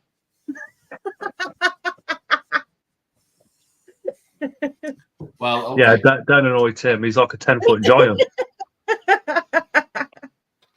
I bloody loved him. The only way really to describe the height difference between the two is if you imagine, you know, in the end of Lord of the Rings where you've got the tree beard and you've got the tiny little hobbit sitting on the shoulder. Tim, can we reenact that? Can we take a picture of that? Tim, what did scorpions evolve from them if it wasn't lobsters? Because Tim's just said lobsters evolved from crabs and crabs evolved from the horseshoe crabs. Yeah. Probably one of these what they Look at German sites do. Germany, yes. Osman, yes.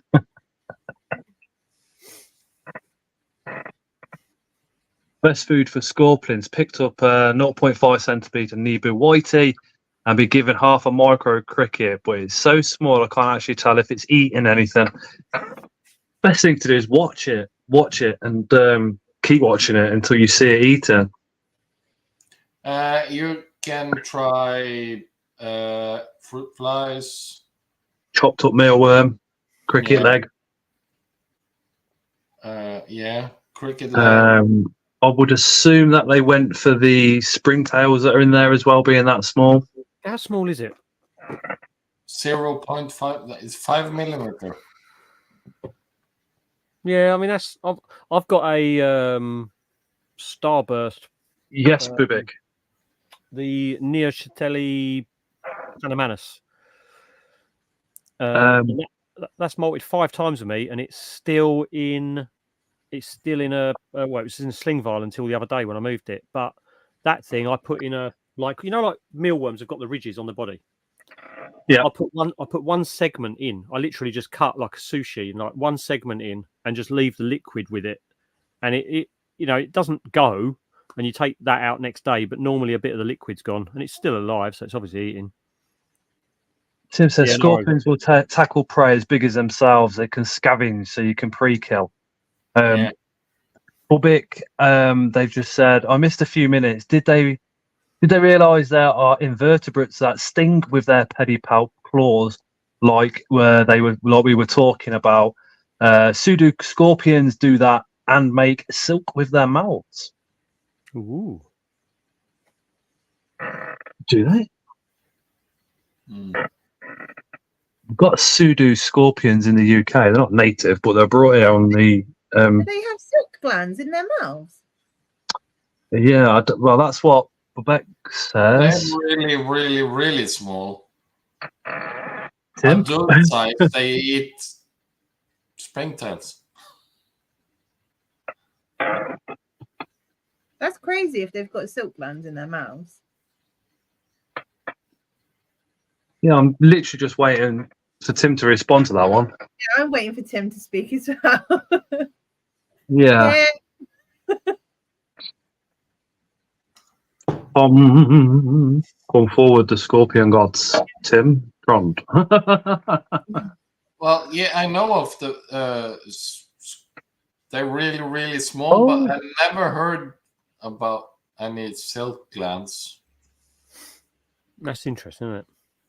Pseudoscorps are native and really small, says Tim. Bubek said they use the silk to hibernate, but not hunt. Wow. I am going to be Googling that after tonight. That's for sure. And have a little look. Tim, we need to know if scorpions have silk glands in their mouths. No. No. Well, I'm if, just if they having a do, quick look. I've never heard of it. So, but hey, you learn every day. I was really impressed with myself. Tim buggered off to go and do his talk, and I manned his area of the table, and I sold one of his scorpions. Bubek's completely correct. Pseudoscorpions on Google says pseudoscorpions can live for around 2 years or more. They have silk glands that they use to build retreats and also to cover their eggs with. That is from the Wisconsin horticultural website. They're not really scorpions, though. They said No. pseudoscorpions are not really Yeah. scorpions. No, they're not scorpions as such. No, it's like the tailless whip scorpion. Not a scorpion. But an arachnid. No. Oh, that was pretty cool still, having a look through that. The JS from a pet shop I bought 18 years ago. And it ended up being, oh my God, ended up being a hot. What a JS. Just imagine misidentifying a scorpion that badly that you sell it to a pet shop as a Vajayas. My word. Just imagine. Well, that's a big boo-boo because Hottentotta, if it's the right one, it can actually kill a fully grown man. So, Could you imagine that? Just picking it up in a pet shop and she had babies. Oh my God. There's a horror story building there, isn't there? why doesn't stuff like that happen to me? I want them. Only because you can just have them. And if you do ever pick up a scorpion from a pet shop and it turns out to be a hot one in your UK, message Tim. He's now got his DWA license, so he can literally take it off your hands and then send you the odd picture of how it's getting on. Eric Johansson, imagine a poor kid buying that misidentified scorpion. Yeah, exactly. Tim says you'd be surprised the amount of DWA stuff that's misidentified by pet shops. Well, yeah. That's I'm lucky in Coventry. I've got KBN there, a very, very good pet shop, but reptile shop. But yeah, my God, here's your That's curly hair. You know what I mean? That's one of the few things I would really like to change about the Norwegian rules and regulations. Because, well, obviously, I love the fact that I don't need the hassle of any license and stuff like that. But also, I think we need to be a bit stricter, because I've told this story before. And luckily, it wasn't to some random kid, and luckily, it wasn't a hot scorpion. But I went to one of the biggest shops in Norway, and I was sold what's used to be known as the Scorpio Marius, the little tiny desert species. That was sold to me as an Asian forest scorpion, yellow coliform. So yeah, it's it doesn't surprise me that pet shops misidentify things all the time. I mean, you're talking about a country where the government can't even identify what they class as a dangerous dog breed. Yeah. I want one of those Zolo dogs. Well, Urban, ask Tim in chat because he just got his. So I think Tim's one was either expires in 2026. I think. Yeah. I think it's 2 Couple years. Yeah, a couple of years, and you've got to get renewed and reevaluated again. Eric, no. Crocodilians, all amphibians, illegal.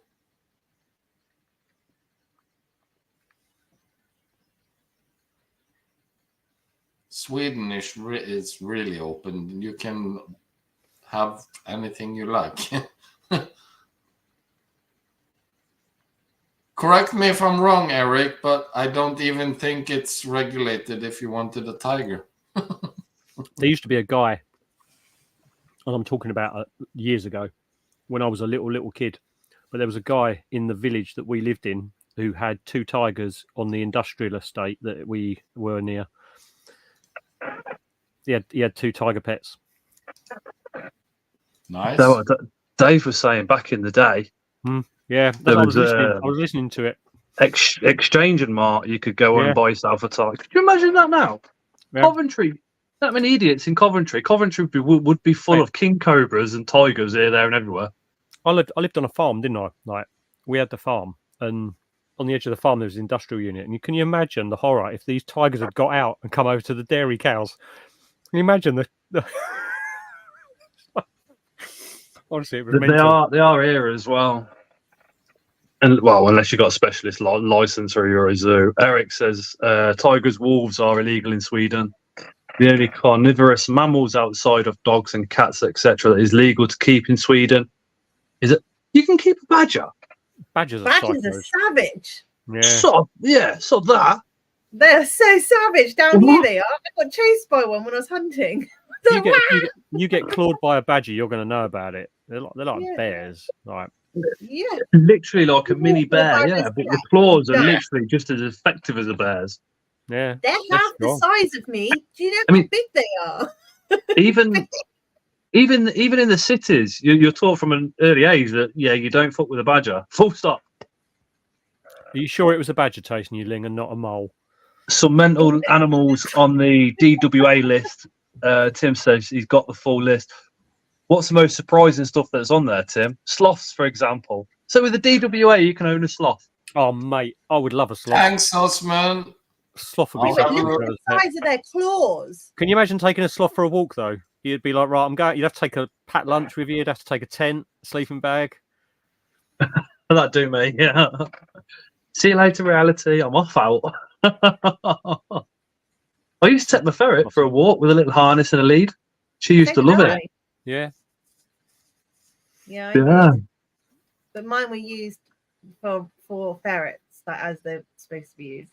Oh no, the ones that I had for rabbits, you couldn't take them out. You wouldn't get a harness on them. They'd have your finger off. I've got a harness on mine, but I had to wear my welding gloves. Yeah, that's the only way you could handle my old ones, the hunting ones. Welding gloves. on. I used to have one in the flat. That used to just have free roam of the flat, and then the other. Trash. No way. They would literally just destroy the tame one. The sloth hanging off the washing line in the garden. Imagine. That'd be so cool, wouldn't it? What else is there, Tim? Anything really cute? that I would Syl want? Webbers needs a trash panda. Raccoon. I love them. Mandolin, I'd love one of them, but I'd go for a red panda. Would you? Yeah. I want a normal panda. They're so funny. We can get a red panda and just paint it black and white. a No. Wolverine. One. Wolverine be like a cuddle monster and a self-defense mechanism. Night, Steve. Night, Steve. I'm knackered. Hey. Night, Steve. Take care. Thank you for popping in, dude. Hopefully, see you Sunday. We have Wolverines native in Norway, and if you ever seen what they do to sheep and stuff, I don't think you ever will want one. Mate, we've seen what the Welsh do to those. The sheep. You have them in have you seen them in the wild, Trond? Yeah. Are you taught from a young age just to give them the widest berth possible, or are they as vicious as what we're led to believe they are? When provoked, they are like Yes, Steve. any other species of animals. They're more afraid of you than you are of them most of the time. But it's the cases where you walk up on them or do something stupid to provoke them. It's like most things, isn't it? You know, They will hurt you if you provoke them. Yeah.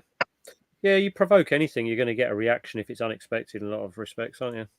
Yeah, and they react like they're similar to like the American, what's the bobcat? No, Tim's not the just sent the list of the stuff that's on the DWA license. Oh Jesus! Lives in America, lives in trash cans.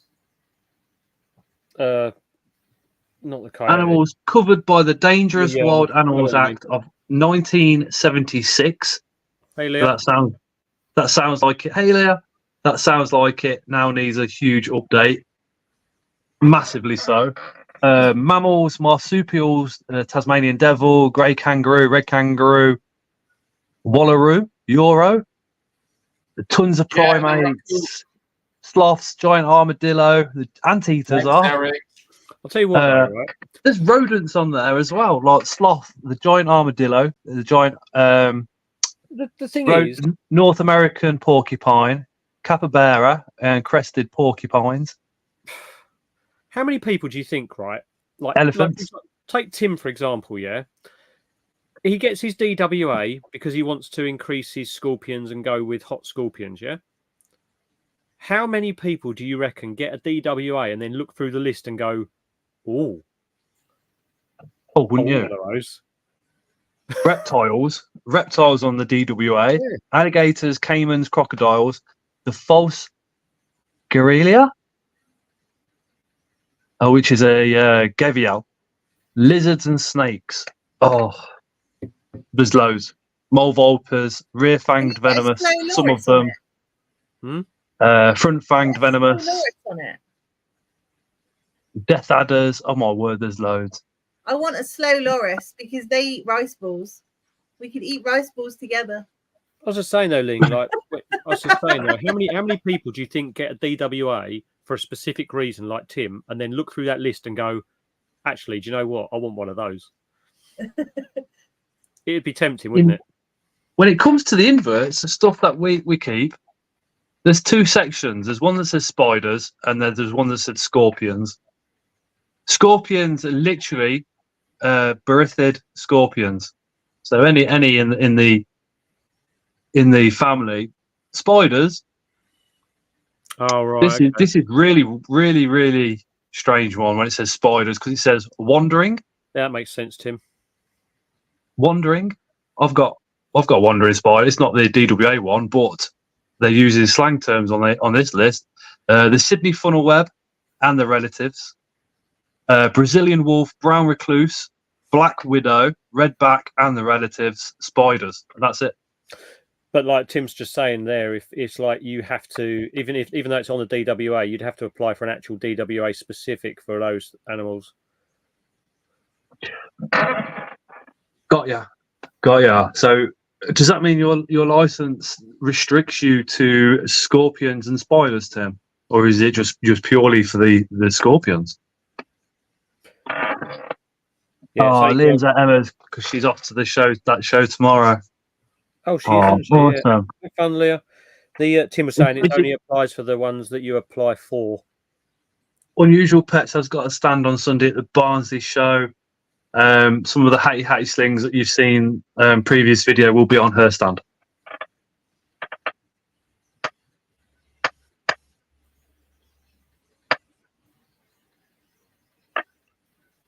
Oh wow! Osman says it's basically the same. No need. Doesn't need a list. If you can buy it in the Netherlands, you can keep it. Yeah, if it's available to purchase, yeah, Wow. they can. Wow, imagine. Can you get slow lorises over there? Might need to move. Can you imagine it in the UK? Oh, you owe me a tenner, so if you don't pay by Thursday, I'm going to put a brown recluse for your nan's letterbox. And it would happen, wouldn't it? It would happen.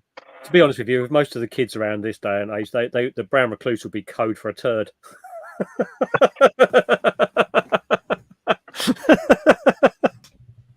They wouldn't be going into battle with zombie blades, would they? They'd be throwing brown recluses at each other, Oh, don't. Yeah. catapulting them from one postcode to the other. I don't, like I was saying earlier, I don't think we've got to worry about it. They can't even figure out what dangerous dog breeds are. So, yeah. Oh. Do you like the There isn't a dangerous dog breed. There's just dangerous humans. You're not allowed There's a lot of that goes on.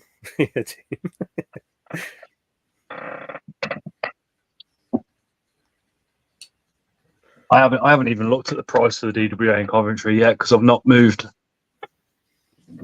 Which might have a better. Don't you get that from the council when you turn up? Like, oh, you're welcome to Coventry. Here's your DWA, so you can survive. Well,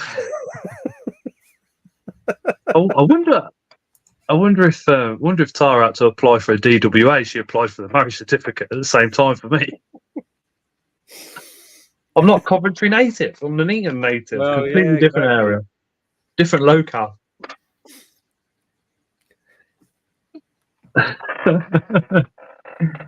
Eric, slow lorises make for horrible pets. Many horror stories about keeping them going badly out there. Hey, Paul, you're right.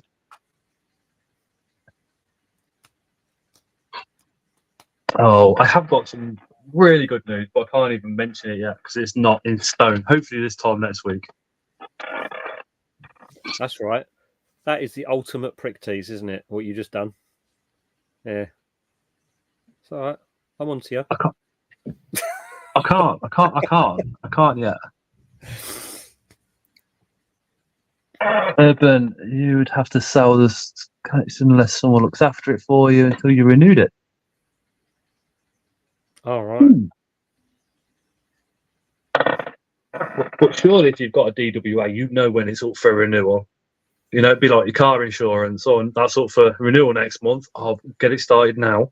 You would though, wouldn't you? But a couple of months before it's up for renewal, you'd be onto the local council, surely. Mate, Tim, if you're still in chat, do you have to go through the whole process when you renew your license as you did at the start? Silver Webbers, £400 for. They just googled it for where they are. I don't know with Cov. Cov's a very dangerous city at the moment, so I'd be surprised if the council would be very keen for people to have DWA. In all honesty, I'd be surprised if there's many DWA keepers in Coventry. Could go two ways though, couldn't it? Because they think, oh, it's pretty violent here anyway, so it's not going to make much of a difference. Or they might go, you know, no, you can't have it because it'll make it even more dangerous. It could go two ways. And it also depends on how financially sound the council itself is. Like, there are some councils almost filing for bankruptcy, aren't they? They will probably put their licensing up. Yes, they'll put their license fees up, definitely. Coventry's one of them. Yeah, they're fining people just for walking down the street at the moment. It's they're in the shit, so it's like, right, how can we get the money? Oh, I know what we'll do. We'll just fine everybody and take everybody to court and get money that way. And they hire the courtrooms. It's not actually a proper court either, but that's you know what's happened, don't you, with a lot of it? Like the council, not to go into too much about politics and stuff, but with councils, they used to be funded by the government, and basically the government cut off all budgeting for councils and told them they're independent. So basically, they've got to fund themselves. In Coventry, it's £438, and you've got to renew it every year. Yeah, it would be yearly in Coventry. Tim says when you renew it, it's just another vet inspection to make sure you're looking after things and can be renewed. Hey, Natalie. That's fair enough. Hello, Natalie. Hey, Natalie. Afterlife Artistry. Dangerous says the Sydney Funnel Web are neon impossible to find one for sale. The Australians don't like parting with their animals. That's unbelievable, though, right? So Tim, Australia is no animals in, no animals out policy, but I'm pretty sure the Sydney funnel whelps are in the UK. with Tim only having to have a vet No inspection, worries, not. right? I have to do more than that to keep my judo license for coaching. I have to do 7 courses every 3 years to keep my license just to teach judo. But when you've got a DWA spider, it's in an enclosure. With your judo license, you could literally hurt somebody. Yeah.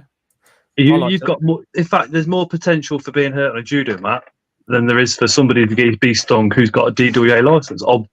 Yeah, opinion. there is that. I mean, I like to stay in my enclosure, but yeah, I know. Yeah, it's probably safer for normal people if you're saying stay in your enclosure.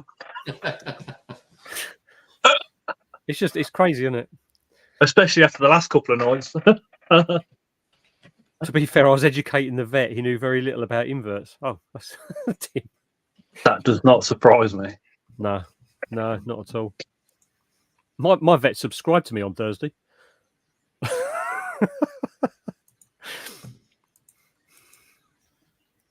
Yeah, we was in there chatting away about stuff, and she said she saw my T-shirt and she said, "Oh, I've seen a video of yours. Didn't realise it was you." And yes, so she went on her phone while I was doing like injecting the dogs. No, the vet in Coventry is not brilliant. There's one that can do reptiles, and he said to himself, he's educating himself as he goes along. So, oh yeah, after the Aki, I'm not having any reptiles until there's a better vet in Coventry. No, our local is, for me, it's about 25-minute drive. Like, so it's a pain, but they are the closest one I would take mine to. We've got loads of vets nearer, but that's the only one, that's the closest I would take mine to. So the closest and the best one that I got advised to would be in Bristol. That's a long trip, isn't it? Yeah, for me, from Coventry. So I need one a little bit closer. I can't go through all that again. No. Basically, looking back now, it's very much like, yeah, it's ill. I can't do nothing about it, so just take it home and monitor it. That's basically looking back on what happened with the Aki. That's basically the whole story. Yeah. Just keep it nice until it passes away. You know. Yeah. Done a lot of reading and researching since then, and he could have operated and removed both epipenises, and that would have been it solved. But yeah. I don't see how removing a penis and closing the wound is any different to removing anything on a dog or a horse or a cat or a rabbit. No. But a lot of the exotics vets, their level of like exposure to what they've actually done. Self-taught. And a lot of them can deal with things like prolapses. Like you wouldn't believe the amount of reptiles that end up prolapsing. Like, you know, frogs prolapse, bearded dragons prolapse, loads do. But that's what happened with the Aki. Yeah, and all the vets do is moisten it up and put it back in. I mean, a lot of animals you can push them back in yourself if you know what you're doing or watch a video. But that's basically the level of what a lot of some of the vets who call themselves exotic vets can deal with, because they don't get to deal with many things that often, so they don't get exposure, unfortunately. See, April and Mike's arachnids, that's what we need at all vets, is something like that. April and Mike said, I used to work at our exotic vets. I saw a lot of different reptiles, and all the vets there were trained on the job. And a couple of vets worked in the zoos as well. Yeah, that's what they need. I'd kill for a vets like that. In Norway, there's a law, so the vet needs to be able to treat all legal animals in Norway. And since reptiles only became legal in 2017, most of the vets were against legalizing reptiles, because then they needed to educate themselves on how to treat reptiles. So, yeah.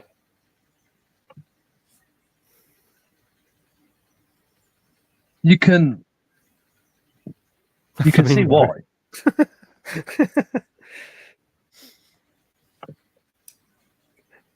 First day sat at reception and sat in the chair, turned around, there was a face to face with a flamingo.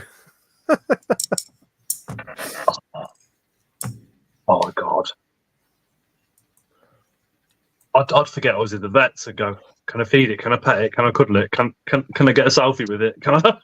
To be fair, I know full well what I'd probably do in a situation if I needed a reptile vet for a actual one of my reptiles and I wasn't sure where to go. I'd message one man, and that one man I would take wherever he said go there. I would just drive to wherever that was based on that guy's information given to me, because obviously being in the environment and working in zoos and stuff, it's like you're going to trust his advice 100%. There's Phil, and Terry is just as knowledgeable. Yeah. I was when I was chatting to Phil about the Aki and Terry, their answers were both the same, and both of them were speaking about the same vets that the vets advised me to go to, which was the one in Bristol. But unfortunately, Aki didn't make it. So yeah, it's a shame. It is a but massive shame. both of their advice was very similar. But what you also got to remember is Phil works in a zoo, so he has to follow the zoo practices where Terry can go, well, if that doesn't work, what you can do is try this, but they won't allow it in zoos because of some real crappy reason. Yeah. If that, yeah. Oh yeah, there's going to be practices that you can do which aren't necessarily they're frowned upon. Yeah, but if they work and they're going to save a life, then do it. I mean, there's Adam as well. That's who Phil goes to. He's the reptile keeper over in the Birmingham Zoo, and the one he had a live with him a little while ago. He's awesome. April and Mike said Trinity Veterinarian Surgery in Maidstone, Kent, for anyone in the southeast of England. Yeah, it's only over the water for me. See, I wouldn't go for another bigger reptile. Purely because the vets are just too far away from me. If I'd want a bit closer, then yeah, I do not want to go through the experience of having an Aki monitor from literally this size up to half its adult size, and then have all those issues that it did, and then for the vets to give me the advice of take it home, swap its substrate out regularly, and all the rest of it. I had to remove everything that could possibly catch its hepipenises on. Yeah. But in the end, it did pass away, and the vet said it's probably internal prolapses as well as the hepipenises, because the hepipenises are out. But I weren't having him do an autopsy on it, that's for sure. No. Night, Ian. Night, Ian, mate. Why does Ling look like she's seen a ghost? Ling is. I can get a fucking elephant if I get DWA. I was just about to say, when she's like that, Tron, she's definitely researching something. You have to apply for elephants on your DWA if you want to keep an elephant on with DWA. An elephant. Imagine me coming to a show on my elephant. Oh, well, I was just thinking that. It'd be like a little mouse sitting on top of an elephant. Like, here's my elephant. Do you know what the first thing I'd do? I'd get it to trunk, Chris. could you imagine pulling up outside and shouting, Luke, is it like Luke Manning? Luke, where can I park this? Is there an elephant bay? Indian or African, says Eric. Imagining Ling on the McDonald's drive-thru. It says all species of elephant, all species, and it cost me 500 quid in Cornwall. Is that renewable every year, every couple of years? Every 2 years. See how everybody gets every 2 years? Coventry, yeah, every year. Cha-ching.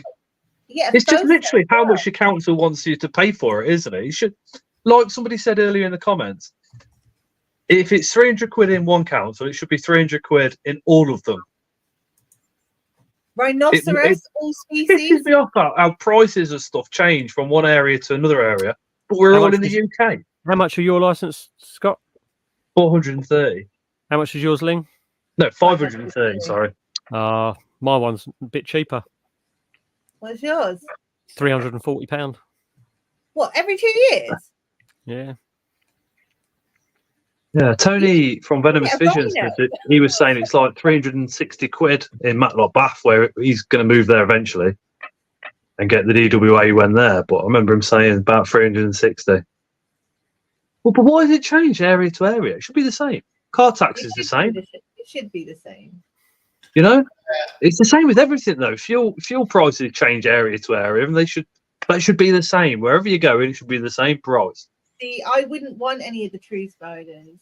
Question, because I don't know anything about UK.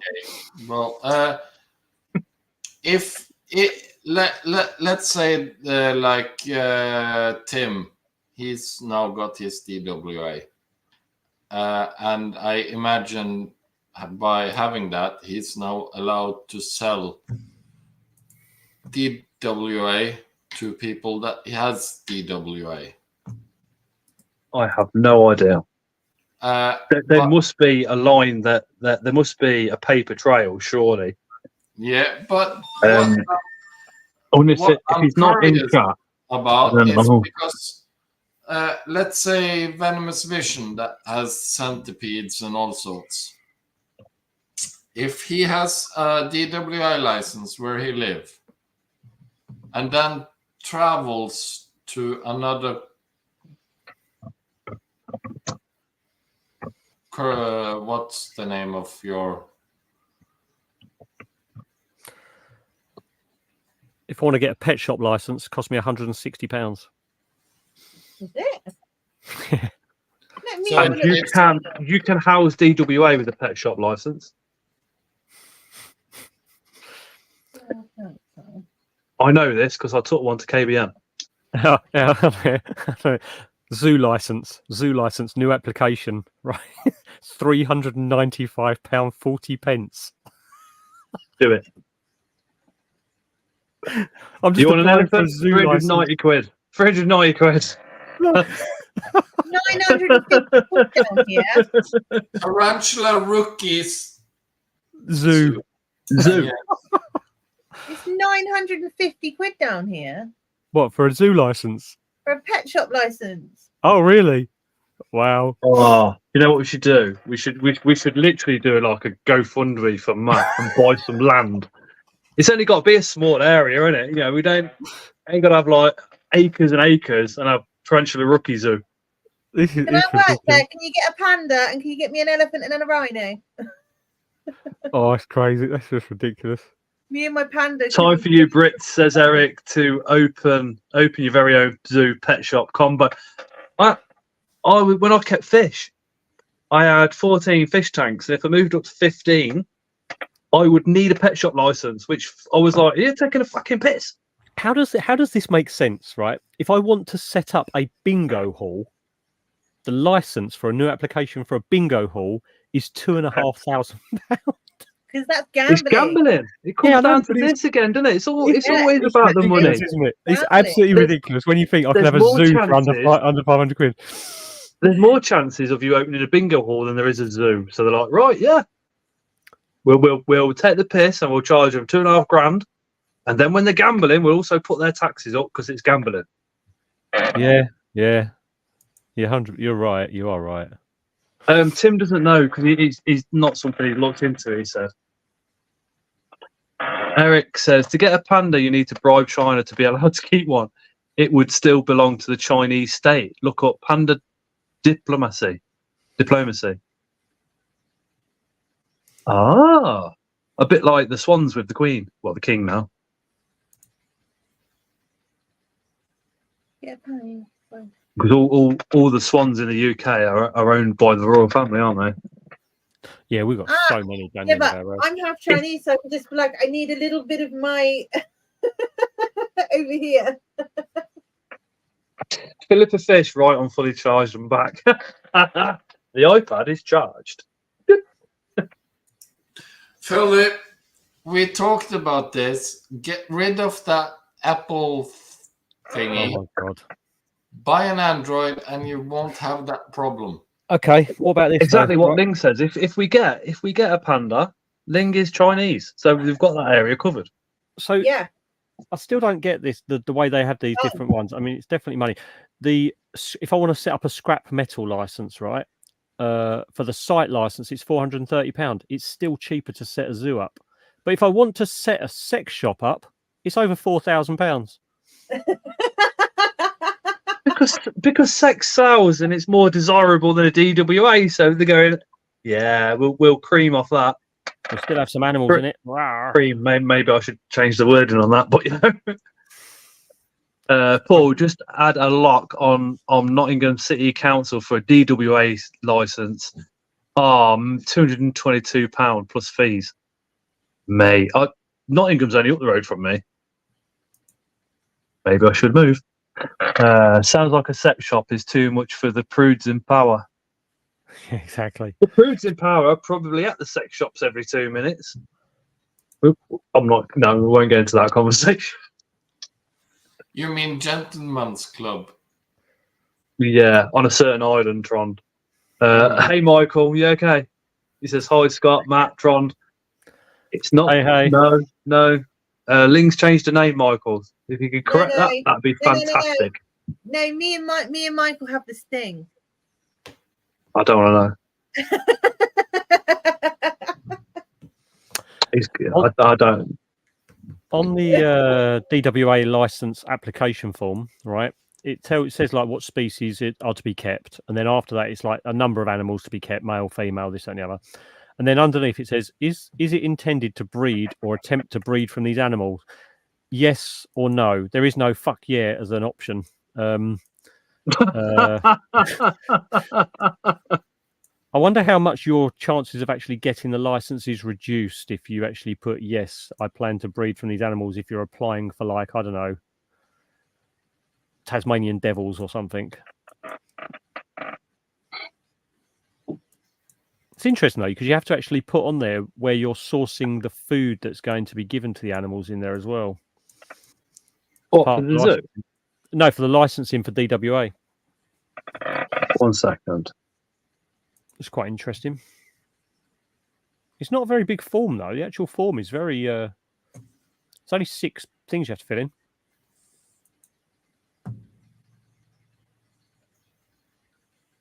Yeah, exactly, Philip. Exactly. Oh, sorry, Michael. Trouble is, I'm going to spend all day at work in the office tomorrow thinking about setting my own zoo up now. What animals are you going to have on then? Can I please be a help? Can I be a zoo helper? I will. I'll do it on a voluntary basis. I'll have volunteers in to help. No, I get paid in sweets. There could be a sweet shop there. To be fair, I've almost got a zoo around the corner from me anyway, haven't I? I've got the reptile hut, the bug hut. They've got a petting zoo there, which is absolutely massive. Loads of animals there. And then you've got the sweet shop. And there's a fish shop there as well now. Hold on. Fish, animals, sweets. Yeah. You're attracting the ginger beer to your house now. Yeah. This is where the bug hut is. You've got the fish shop, the reptile hut, the bug hut, and a petting zoo, and the sweet shop, and a cafe. That's basically what's you on can site. pet the animals, view the animals, buy some animals, check out the fish, have a nice coffee with some sweets at the end of the day. Exactly. And a coffee at the start of the day. And a couple of teas on the way. Yeah, it's hard to wonder why I spend my time there, isn't it? I don't know what attracts you to book up. Exactly. Do they ever stand at any of the shows? No. I've also tried to get Natalie to come and do a video, like interview thing on live or something like that. But yeah, she doesn't want to go in front of camera. She's quite reserved. She's a really funny person. She's got a brilliant sense of humour. And Jim's like a little bit like Terry with regards to his the way he talks and how straight he is with, like, I think this, so I'm going to say it, no filter. Yeah. But somebody else is like that, Link. He's a brilliant laugh. But yeah, it's a shame because they do so well. Like, I did the video update for them for last week. It's just they're so cool. April Mike says there's mentions wandering spiders, Cindy funnel webs, and close relatives. Loads of people keep different wandering spiders and the Japanese funnel webs. I doubt they've got DWAs. Probably. Yeah, you can buy them. Do you still live round the Maidstone area? Like, are you down in Kent still?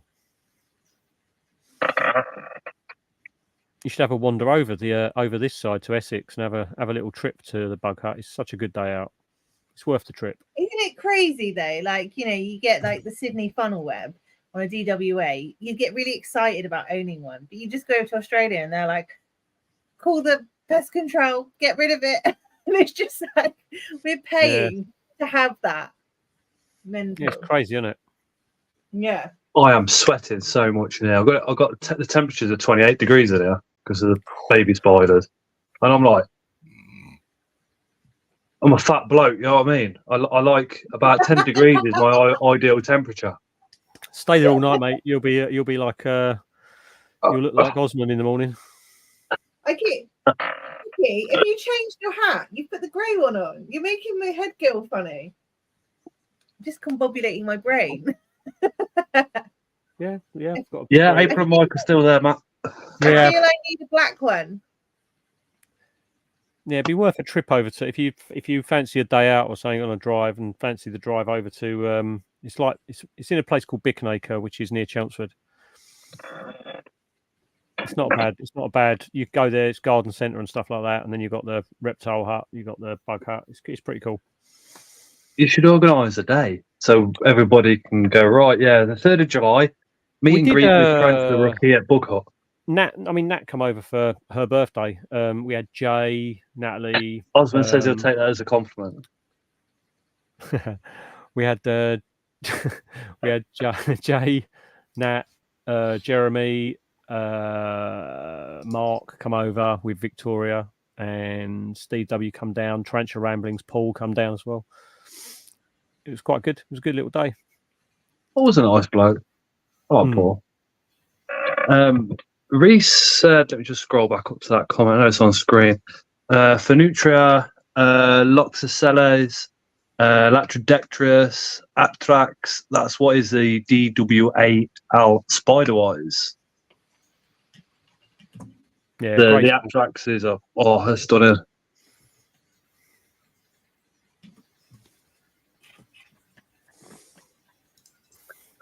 But see, if you're talking about grey, it's like you've got grey like this. You know, I mean, 28 degrees in this room, Ling, but John's is at 30 at the moment. And when I went to his, I was like, mate, I can do about 5 minutes in this room and I've got to go. Did you have beads of sweat dripping off your beard? That was just because John was there, you know what I mean?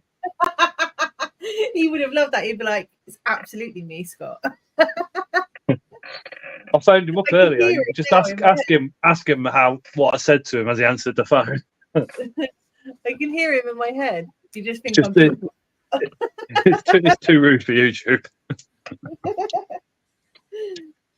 But he was in agreement. He has me belly laughing when he gets going.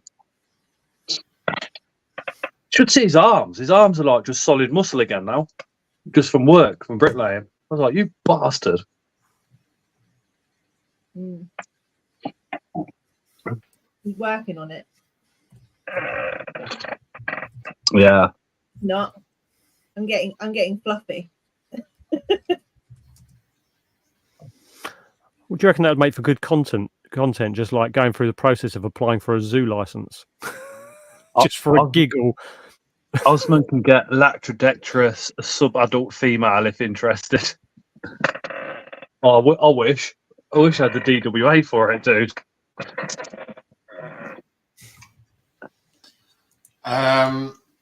Osman, thanks for the link, and my wallet now hates you.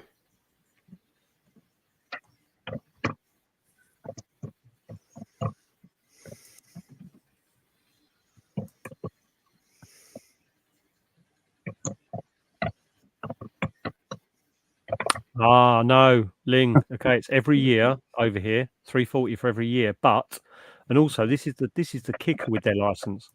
The license is valid from January the 1st to the 31st of December, regardless of when you get granted it. So you could end up paying for it in September. You can get granted it in November, then pay again 2 months later. Yeah. So you have to. Therefore, if you're going to do it, you just want to apply for it at the first start of the year here. Well, you want to apply for it in December so that you get it by Yeah. January. Yeah. Well, apply for it in December and get it in the summer. Wow. I would start applying in the middle of the year so I'd had it for the next year. I'd try and gauge it, give it about 6-7 months gauge. I wonder if the license is granted and it starts from the moment that you go, oh, I've got the first DWA animal here now. Can you start my license? Or I wonder if it starts from the moment they say, yes, you can have one. See, I would try and make friends with them, with whoever's dealing with my case. I'm like, so we're going to go and try and work it out. Cheers, Michael. To be this date that you get it done. Hmm. No, me, because it's Cornwall, it's so small, I'd know who it is anyway.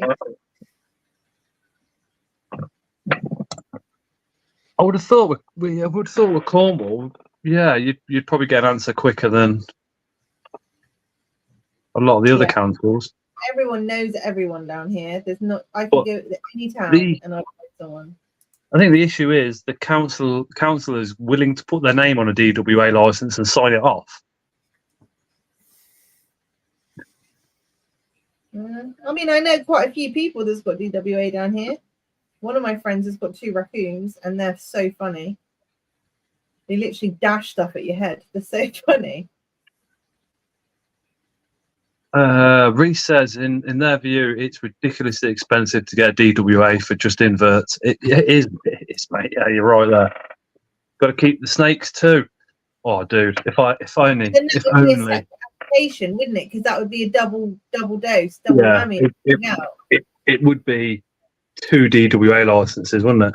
Yeah. Night, Amy. Unless, I wonder if they just extend the first one to include snakes. No, it says that you got to do single application per animal. I would love some venomous snakes, ain't gonna lie, but I need an outside building or a rented unit or something.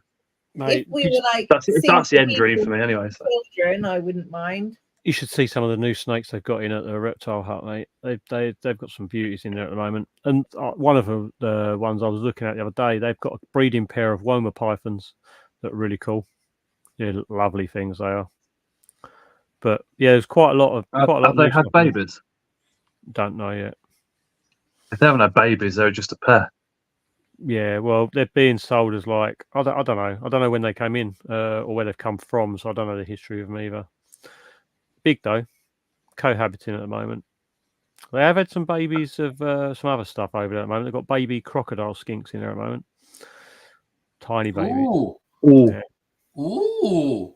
How much? Oh no, don't tell me because I won't be able to afford it. I don't know either, so it's like I can't tell you anyway. I don't be getting pictures of them out either. No, you're a bastard. I'm gonna have a look on Google. Oh man. Did I tell you about my brother woke up the other morning and messaged me at 7 a.m. and said, "Can you tell me what the fuck this is on my bedroom floor?" and sent me this picture. The old newt. Upstairs in his bedroom. Let me just say something though. When you Google the bug hut, the first video that pops up is a sexual predator by the name of Robbie. Do not fucking click on his video because he's a cunt. Scroll down a little bit, and Phil's video's there. Incredible inverts and other animals. Try that one. You won't go wrong with Phil. And then the following one is somebody called Tarantula Rookie. Yeah, I've done a couple. I don't know who that is. I've done a couple of the place. That guy sucks.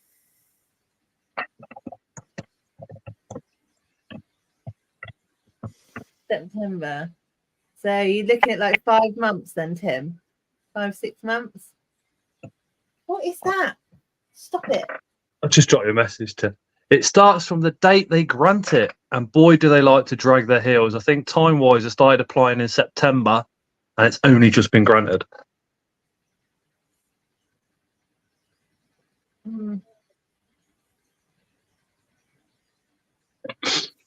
Yes, 6 months it takes. Yeah, so you'd start applying way before. Yeah, and then drag your heels a little bit to make sure that it hits at the right time. Yeah. Yeah, just it just comes down to the fucking money, doesn't it? They just want all money, money, money, money. That's all they give a shit about. Reese says yes, as Tim says, they will drag their heels. Councils want to try and not give them out. To be honest, that's the general feel I get. A Russian rat snake, Mark. If I went for a snake, then it would probably be the Russian rat snakes. But it's Happy with non-venomous. transfers now. Can't you just get that anyway? It's a non-venomous snake. Yeah, because they cross the rat snakes with the corns and all sorts now, don't they? That is stunning, though. A green tree python. Yeah, Matthew, lovely yellow one. baby. I can't believe that one's been in there for ages as well. Just the other one went, the red one went. Sorry, I'll bring it back here. Yeah, it's not adult, is it? That's why. No.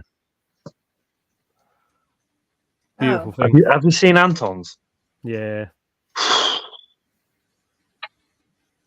And his setups are just like amazing. Where is Spud? It's beautiful. Is he still there? These are awesome. The salamanders. Is that the yellow fire? They got like there's quite a few there at the moment. Gorgeous. They're European, aren't they? Them ones. I think so. They got the red fire salamander, then the yellow. I think there's an orange in there and all. Yeah, they got a frilled. There you go. Let's go back and Eyelash vipers. Oh, Tim, imagine. Reese has got a golden eyelash for sale. Oh, Reese. Oh, hello. Frilled lizards. The good thing was I went down there on the day they were shut, so I could have all the enclosures open, so I could put the camera inside. So it's quite nice. See, my local reptile shop, I just go in there, I open everything, I poke everything. Yeah, trouble is where we are is they get so busy there that they've had to put signs up saying please don't open the enclosures, because there was some woman in there like trying to handle the calciatus. Coloration on this, it's not going to show very good on the screen, but this thing's so bright and yellow. I mean, I'm lucky, but KBN, Katie who runs it, yeah, if you went to open one of the enclosures, she would be on you in seconds. Yeah. And that's a girl you do not want to fuck around with. Close your eyes, Scott. Oh, no. Piss off. Look at the baby. Look at the baby. That's not my hand, just to be clear, that's not my hand. Eyelash vipers, they would be so nice. But Matt, how much are they, Matt? I don't know. I didn't even look. I didn't trust myself. Imagine a pair. Oh my god. That's a more rare one. Look at the little face. They're so beautiful. Matt. Got Reese, if you've got golden eyelash vipers for sale, do you own and have in your collection a king cobra? Eyelash vipers are absolutely stunning. Yeah, they're really cool. But that's from what if I'm not mistaken, that's beautiful, mate. A more rare one because it's the yellow one. Oh yeah, Tron. It's not Reptiliatus has a really nice video on those, and he was sent a yellow one by mistake. And what are you talking about? Sorry? Reese has just bigged up the book hut as well. There's Jim at the Reptile Hut is a legend, and his wife Natalie that runs the book hut, big up. Oh yeah, definitely. Yeah, Reese. Yeah, Jim's awesome. No filter at all. John, did you say the snake or the lizard?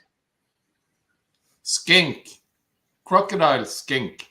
Oh, okay. I was getting a bit lost because I saw Tim said that he loves eyelash vipers, and then Reese said he's got golden eyelash, and I love those. And then you started saying about colorings. Yeah. Yeah, Natalie's cool.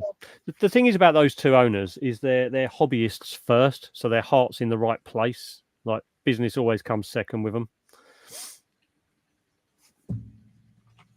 Reese doesn't have a king. I don't have a king, I'm afraid, mate. If I kept a king, I'd want to just feed them snakes. Don't have a supply of endless snakes. Yeah, I know, I get it. The reason I asked Reese is because I really scared to fucking death of a king cobra. I've had nightmares about them and all sorts, but I have an overwhelming kind of passion or something going on in me where I really want to be up close and personal with one in the same room. I get the fact that I won't be able to go near them because my nerves would be shaking like a leaf and it'd pick up on me. Just to be in the same room as one and observe them with somebody else is on my bucket list, if you get me. They are stunning, aren't they? I absolutely love them.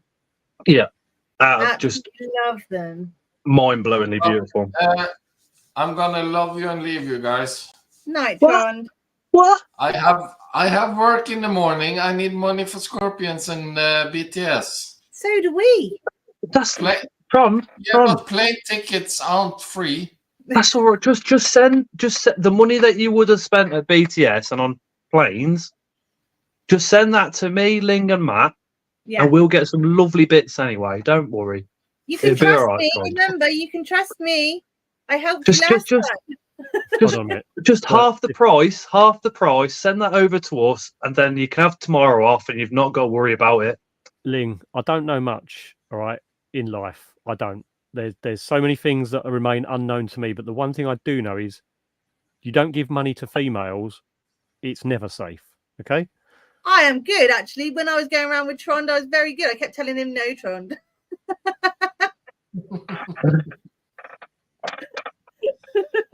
Not having it. I'm very good. Not having it. Not I having it. am You could- actually really you could- bad. you- I am bad. I give my money to other people at shows, and then when I want something, I have to take my time looking for the person who's got my money. And then by the time I found them, then I realised that actually I don't really want that one. Philip, yes, shorts do damage your channel. They stop your main videos getting pushed out as Yeah. much, and YouTube will then push your shorts out more. because they want to. And They want shorts Unless out. you're a bigger channel, and when I say big channel, I mean like 500,000 plus, then it doesn't seem to affect those guys. I don't do shorts. I don't do shorts. I just can't be bothered. Every now and again, I'll chuck out like 3 in one day, and then I'm like, I don't bother for Yeah. ages, and then I'm like, oh yeah, I better put some trucks. And then If it's I- like, oh, Yeah. you just don't know. If I've done a TikTok, I might put it Matt, over Matt. there as well. But it's just like, see you No, later, Trond. Night, Trond. Yeah, if I do a TikTok, I might put it over onto YouTube. I had to go through my TikTok the other day actually because they've obviously had licensing issues with music because all my probably about 75% of my music, all the sound's been removed. Some of them you couldn't even put new sound over the top of. You had to But- remove the video. But to be fair, though, the ones that are from a year ago, they're not going to get pushed out for people to watch anyway. So No, it's just I keep them on there because I don't keep those the videos like a lot of my time lapses. I don't keep them on my phone. I keep them like I've got a copy of it on TikTok or whatever, or in a YouTube video. So I have to go hunting for it. YouTube, it's just an easy place to download my video back from. You know, mate, I was so pleased when that girl molted.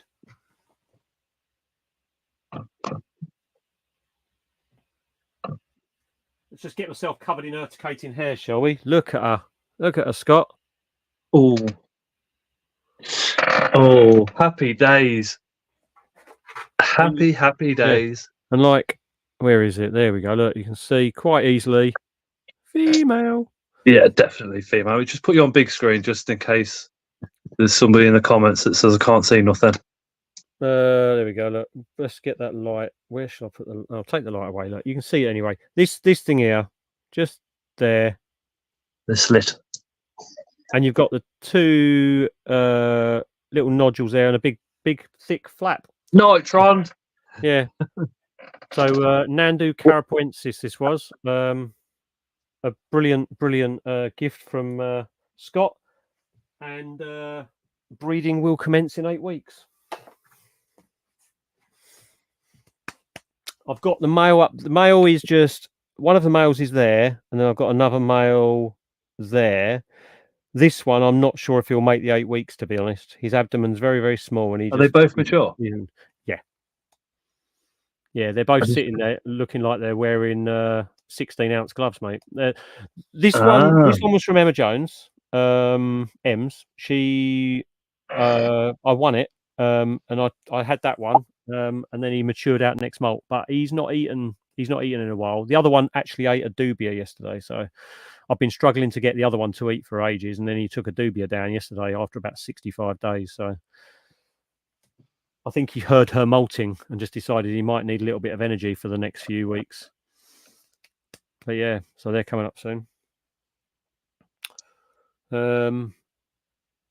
Yeah. Look, Ling, did you see the other hat swap? Yeah, the other one was rolled. Now that one's not. I would like That's the black the one. please. That's Okay. awesome. That is unrolled. Can I have a look at the black one, please? What slouch or cuffed? Cuffed. So, oh, I don't know.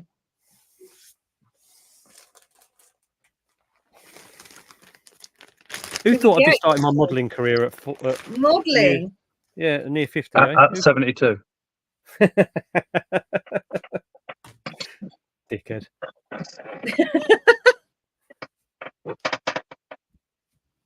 See, the slouch suits you, but what's the other one like? My God. Maybe the slouch goes all right with me, actually. No, I like the slouch one, actually. It's so awkward. Roycidia species Borneo, the blue arboreal I think that would centipede. be all right if you had a bun in your hair. Yeah. There is going to be a lot on their creatures from the North Stand on Sunday. I might be tempted. If you had your hair up, that would be all right. This is a lot thicker. This is a lot thicker of a hat than the slouch ones. The slouch ones are quite thin, but they're yeah, I'm happy. 11,000 stitches in that. I like the black. Ling, I like the grey and the orange, but I like the black. They pop, don't they? the terminal legs on the Roycidia species Borneo are fucking huge. Yeah, these are still Oh, samples. the Roycidia centipede. Yeah. I've See, got a going to take Roycidia in. There's going to be tons at the show on Sunday. On the creatures from the North Stand, they look stunning. I've got one. Rad sent me one. That dome needs more polish. It needs to shine. We're going to. These are all samples that I haven't even paid for. I like the black slouch. I've got Aaron is backstage. He's not been on the live for a little while, so we're just going to pull him up as well. Hi. Hello, Aaron. Long How's time. You everybody okay? doing? Yeah, I've been Yeah, alright, good. dude. Yeah, I've been not bad myself. Yeah, not too bad. Wait there.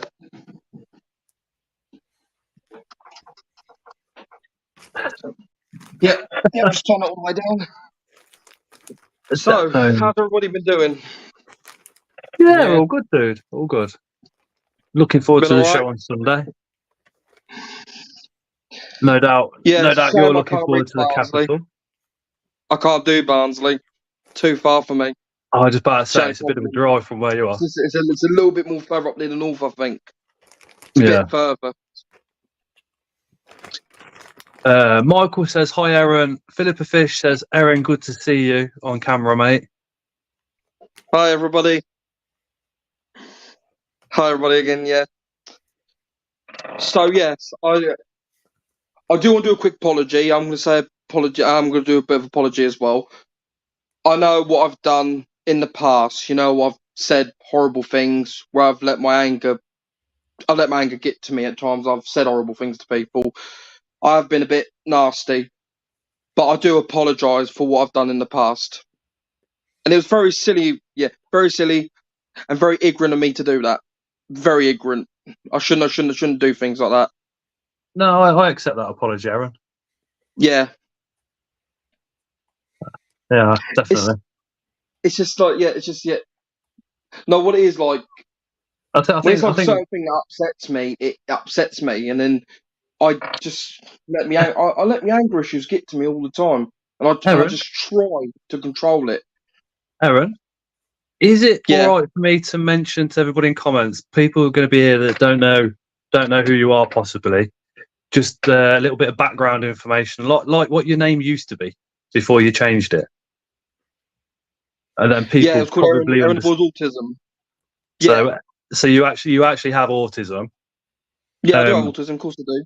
Yeah, it So is true. this channel, Matt, Ling, and everybody in the hobby obviously supports autism and mental health and everything else. So that's how we saw it. So hence we just accept that apology, dude, because we know it's heartfelt. Yeah. It upset me for around 6 weeks, Aaron, just because it was like 2 years of support, and then it was like, wow, yeah. Yeah, I said I did lose my temper, and that was very wrong of me to do that. Very silly of me. But it happens. We all lose a temper from time to time, don't we? Yeah, it does happen though. And- Sometimes people just can't help it. But I'll try. Yeah, but what I will try in the future is to not lose it. If I feel like I'm getting upset, just leave for a while and come back when you've calmed down. Do you know what I mean? That's solid. Yeah, but you still need Yeah. to.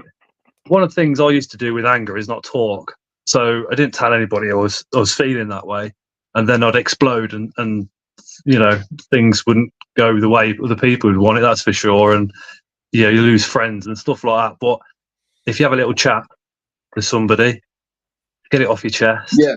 Listen to what the other person's saying as well, and then just move on straight away, and then here you are again. Yeah, that's right. Yeah, talking to somebody else rather than talking to yourself on a live is probably a better approach. That's for sure.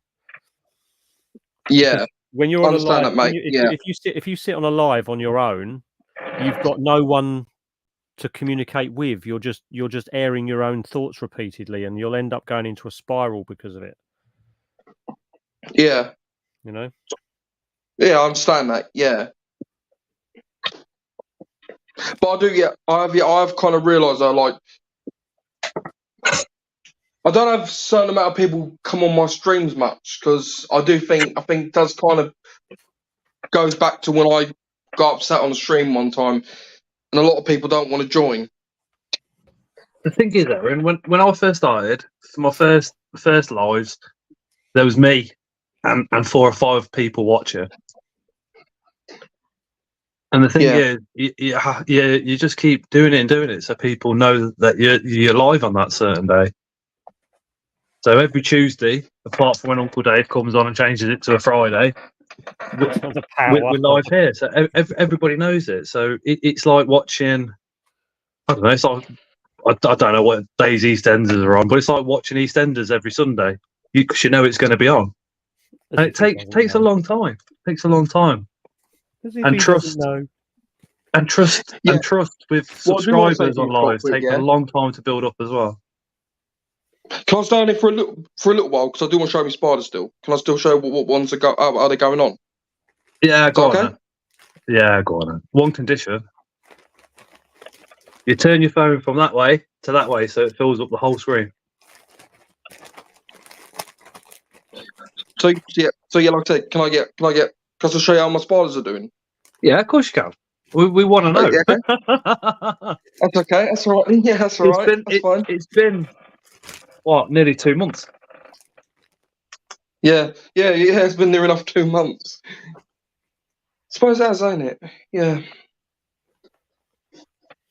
But like I always say though, the best thing to do is just always keep calm. Always just.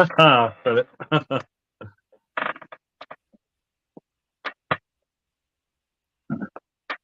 It's all right. Take your time. Ignore people. Yeah, ignore people if they're getting to you a bit. You ignore them. When people get to us, Aaron, we've got our spiders. That's why we keep them. That's why we love them. Yeah. That's why we sit with them for hours, and instead of sitting with normal people, because normal people do your fucking head in. So animal keepers are the ones that we want to be around. Oh yeah, No, definitely. normal people bang on about cars and football, and they're boring. Yeah. Oh yeah, that's right. Yeah. So yeah, this is the Balfours. Yeah. So yeah, what's happened is what's been happening is one of them's not molted just yet. It's been, I would say, it's been like near enough 8 weeks now. 8 weeks it's been. What, since it last molted, or? It last molted about a month ago, near enough, and it hasn't molted since then. Yeah, you're not got to worry about that. It'd be a bit while before it molts again. Yeah. If it's only been a month or two, it's still a very fresh look to the spider. But this is the one that did molt. Yeah. This one, This one molted, I would say, it molted 3 or 4 weeks ago, I think. Aaron, we can't see A it. little while ago. Yeah, I'll show it now. Let me just gently just lift that up. If you can see them, they're underneath there. Oh, wait. Yeah, hang on, wait. I need the light to shine the light over here so we can see them better. Do you know how to put the back camera on? No. Yeah, can you tell me how to do that? I'll show you at the London show. It'll be easy. I can't. It's difficult for me. To explain. If you hit camera. Is it go on camera? No. Yeah. No. If you hit more. Like Matt's showing you. You got one of them. So I've got to click on. You got You got one of them. No, it's not showing on my one. No. Have you got a button that says more? More, yeah. And the 3 dots. If you click that, Click that, yeah. go to settings. Settings, yeah. Go to camera. Camera, yeah. Can you hear me? Yeah. And then as you scroll down, it says camera facing front. If you click on that, it should then give you the option to go to rear facing. Rear camera. Rear facing, you said. Yeah, the rear camera. And then it should give you the... And what you can do then is... There you go. I've done it. And if you look at your screen, chopper him. You've never done that one before, have you? Yes. That's awesome. Yes. I know how to do it now. Let me just put you on big screen so everybody can... Oh, wrong button. That's okay, Wrong mate. button again.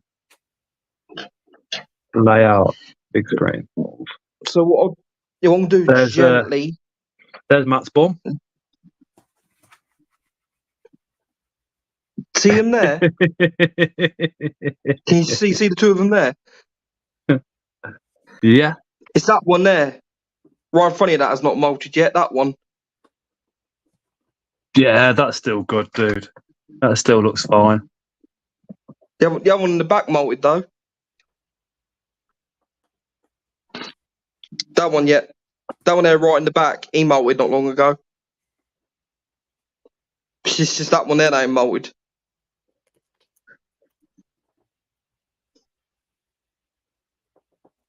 Ooh.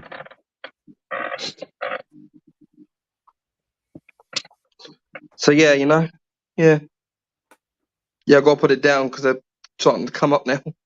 I better put it down. Yeah. Yeah. So yeah, like I said, just still waiting on that one to molt. To be pretty honest, just still waiting. And I'm hoping, hopefully maybe tonight, maybe another night. Who knows? You know? If it only molted a couple of months ago, it'd probably be a few more months yet before it molts again. Yeah. Oh yeah, I know what you mean. Yeah. Yeah. No. Don't put your fingers on the cork bar. That's the one. I'm just gonna try and put this water thing back in here, but I need to move it over a little bit more. I think. Can I just quickly just move it along. It's okay. That's it. Right, yeah. Put their water back in here. That's it. Quick drop. That's it. So yeah, they got water source. So yeah. So what I've done is I've put them back in here. I did They were in the other one, but I've put them back in here Yeah. because I just felt like I wanted to put them back in here for a minute. So I just felt You like it'd got probably be better three at the in minute. there, did you say, Aaron? I did have three. But one of them died during a molt. It just died. It died. Out of nowhere, it just died. Okay. No Yeah, worries. it died. It just died. So yeah. No, I've got two in there now. Just only two left. Hopefully, what I'm hoping for. Hopefully, these two will do good. I'm hoping.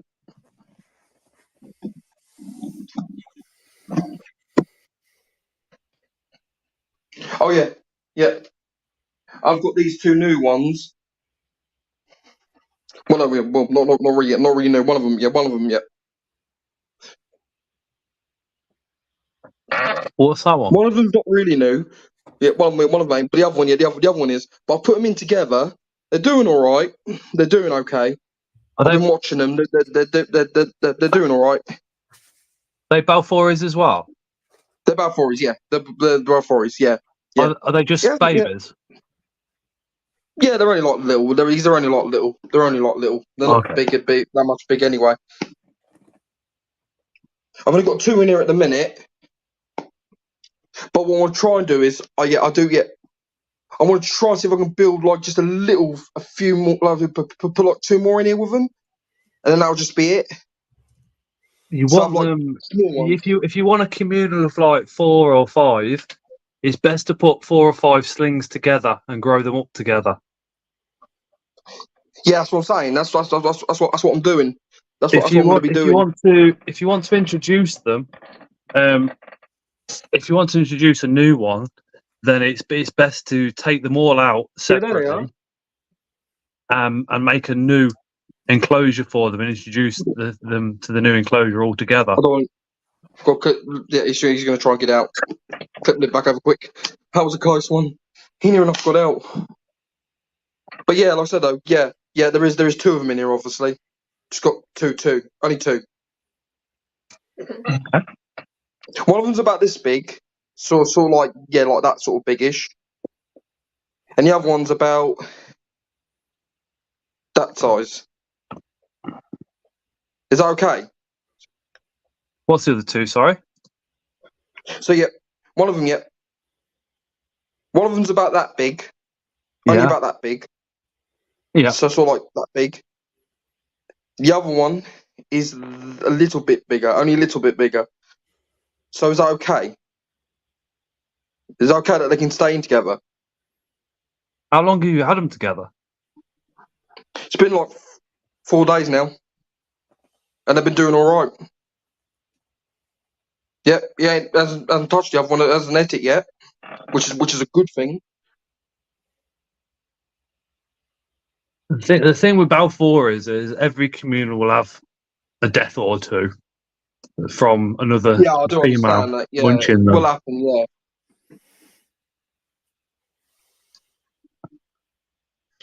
But I say yeah. There's the bigger one. That's the bit bigger one there. I think the advice would be just keep some red runners in there all the time. That's what I do with mine. Just make sure there's food running around all the time. And then if they get hungry, they're not looking at the mate going, "Oh, you look like a roast dinner to me. Give a munch." Yeah, I know what you mean. Yeah. Look at you swapping the cameras like a professional. Yeah. That was awesome. But like I said, they've been doing all right. Been doing perfectly fine. And as I said, well. I've only had like. So what happened was the communal I got off of Chris from the North. Yeah, I got a communal from Chris from the North. They did end up all dying, but it's because it's the spiders. So it's the spiders because the trousers have problems. They can have generally problems, can they? When they That's molt, one thing it you got happens on me, anyway. Eric. Yeah, that was the ones. Yeah, I got the sling communion off you. Yeah, I think I did lose when it quite a comes, lot of them, but one of them survived. slings are always Only going to one be of them, more difficult. Aaron, the slings are always going to be more difficult to keep alive because you have to pay them a lot of attention all the time. The larger spiders, you've got a little bit more leeway, but slings are definitely always the more awkward one to keep. Yeah, I think if you buy another one from that is true. I do agree with you. Yeah, the spiders can be. if you buy another They die communal very from easy. if you buy another communal from Creatures from the North off Ling, just follow Ling's advice when you buy them, and you'd be absolutely fine. But you need to the letter. Yeah, that's what I'm going to do though. Yeah. I'm still going to buy from Creatures from the North. I'm going to buy. I'll just keep trying again. Buy another one. Get another communal. I know their Balfouri communals are very strong spiders. But still, slings can be very difficult to kind of look after. If you bought like small large juveniles as a communal instead, they're a bit more robust. That's true though.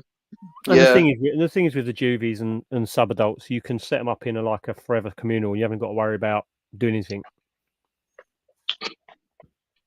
You haven't got to go through all the rehousing. You haven't got to go through all the predation, anything like that. They'll molt far more infrequently because they're nearing adult size. You've got less chance of things happening, haven't you?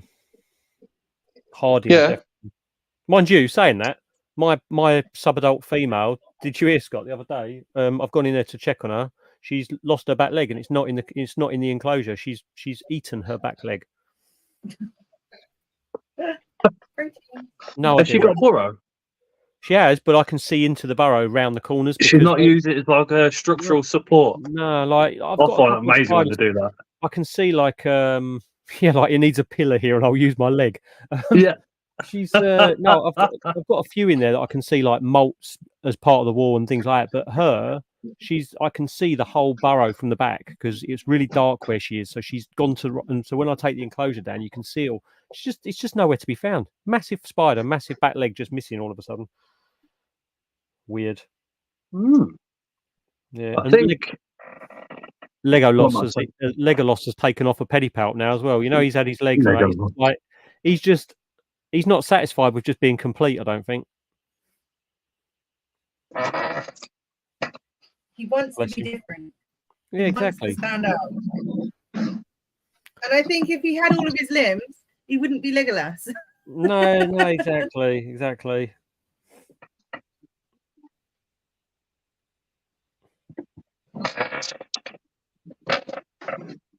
I'm a little bit concerned about the OBT. The OBT I've got, I'm a little bit concerned about it. Why? It's the abdomen doesn't look like it's getting big. It looks like it's shrinking a bit. Was it quite fat when you first got it? Like I don't know. Just looks like it's like a bit shrunken. Like a little bit, like a tiny bit shrunkenish. It's not really getting big. For using a back leg to support a burrow. That would make a wonka. Has it got water? Do you think what do you think the abdomen looks like? Dehydration in the hobby is an absolute killer. Yes, Osman. Listen, it's lively. It's very lively. But the abdomen looks like it's not getting bigger. You just don't see them, Michael, these days. Is it still taking food, Aaron? Still eating. Takes food. Every time? Well, it should be. Well, once a week? I'm getting crickets. I will be getting more crickets quite soon. Hey, Yeah, Alan. not Hey, very long now. Yeah, in a couple of days. Yeah, I'm going to buy some more crickets. I'm going to try and feed it again, see what happens. If the abdomen's still as it is, then what shall I do? Drop me a message Drop you a message, yeah? and some pictures of the actual OBT. Okay. Yeah. It's quite difficult to see it through the frosted lid. So yeah, the thing is, I can't open the lid. 'Cause if I open the lid, it's going to go running. That's the thing I'm worried about. That's what I'm worried about. I'm worried about it running. That's the only problem. Have you got a spare exoterra? You can put it in and do that in there, and then close the door. And I ain't got no spare exoterras at the minute. No. if you're Got still worried about it, bring it to the London show, and I'll take a look. How's that? Yeah. I'll bring it to London show. Yeah. Okay, I can bring Because it. I'll still bring it, and we'll have a look at it. Because Yeah. I'll be there, Ling will be there, Matt will be there. All three of us can have a look. That's okay. Yeah. Yeah. What Oh, no worries. what it looks like? It looks like it's getting bigger, but then it's kind of like going down. It's like it's going down a bit again. That's what it They looks can like. do that when they take on water. They can lose water, and the abdomen will shrink. But what you need to do is keep that water dish consistently with water in it. Yeah. So that's what I'd try. Yeah, I know what you mean. Yeah. I mean, I know Andrew Smith says a lot of the spiders that we keep are too fat in the hobby anyway, and they're not like that in the wild. So maybe we overthink it and worry a little bit too much sometimes. But then in the wild, they're not our pets in the wild, are they? They are in the home. That's the trouble. Yeah, Also, that is true. the wild versus domesticated argument is falls flat on a lot of stuff as well, because they're not like that in the wild, but then they're not enclosed in a plastic or glass tank, and they haven't got water bowl, they haven't got food given to them regularly, they haven't got lighting, heating, this, that, and the other. But in domestic setups, they don't have storms and floods and droughts and all sorts. It's like you can't replicate the same thing. No, impossible.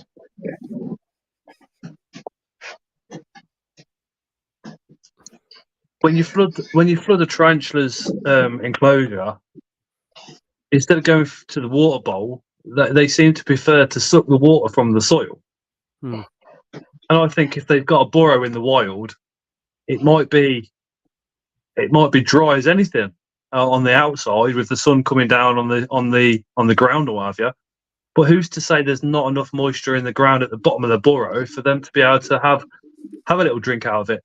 We had quite a long debate, me and Jeremy and a couple of other people, on one of my lives a little while back, talking about humidity and basically basing humidity requirements for a spider on what you would say, like, if you Googled what's it like in Cameroon, what's the humidity in Cameroon or something like that, and you've got you can't go off that. No, exactly. It's like, because you've got the to go spider off, there is going to be like down in the soil 6, 3, 4, 5, 6, 7, 8 inches. You've got to message Martin Lees, you've got to message Christoph, the guys that have, and you've also got to message Rad, because these are the guys that have gone out, found, I don't know, Fimbriatus comes to mind first. So they've found a Fimbriatus hole and the burrow, and then they've put a humidity monitor right down inside that burrow. Yep. And gone, oh, humidity is 85% in the burrow. Yeah. But it's 50 outside of the burrow. Yep. Or it's 60% in the burrow and 90% outside of the burrow. Yep. And to replicate that is going to be extremely difficult. And then you throw the curveball that, like Dave says, like high humidity spiders do okay at lower humidities, but low humidity spiders don't do okay at high humidity. So you could have an 80% spider that's okay at 50%. Yeah. The verticola, mine's kept quite dry. Mate, I haven't watered my substrate since I've had it. And she's doing fine, and so is he. Yeah, I still haven't got him out because she protects him. I've had 9 months with my baby, and it's and my baby's never had its substrate moistened one at all. It's just got a water bowl way up high in the tree. But I'm pretty sure Matt. it's Martin Lees that first put a picture of a thermometer and humidity gauge inside a burrow on Facebook, and this is about 5 years ago, and that post went fucking ballistic, thousands of comments, because it basically blew what was happening in the hobby out of the water back then. So that's the people that you need to speak to about humidity, is the people that have gone over there and measured it, and I know Martin's done it with quite a few, and he's got a nice little record there. Humidity is a myth that needs to be busted. Yeah, Michael's interesting point there is the way they build their burrow structures will catch a lot of the moisture if they need it.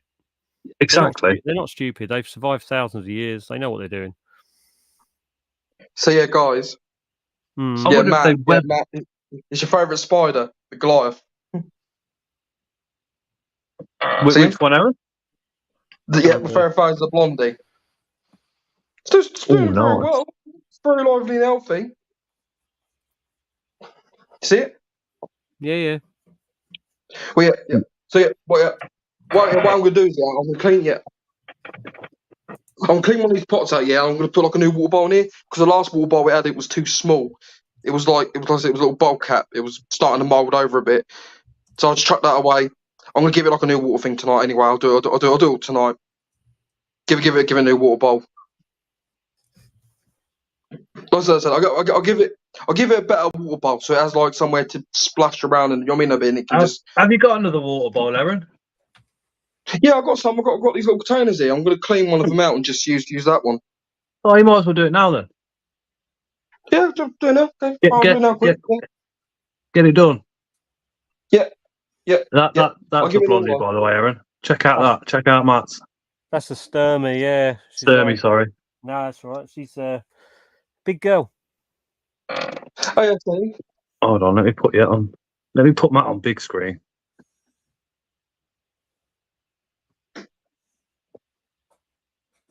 Yeah, that's a nice now see it.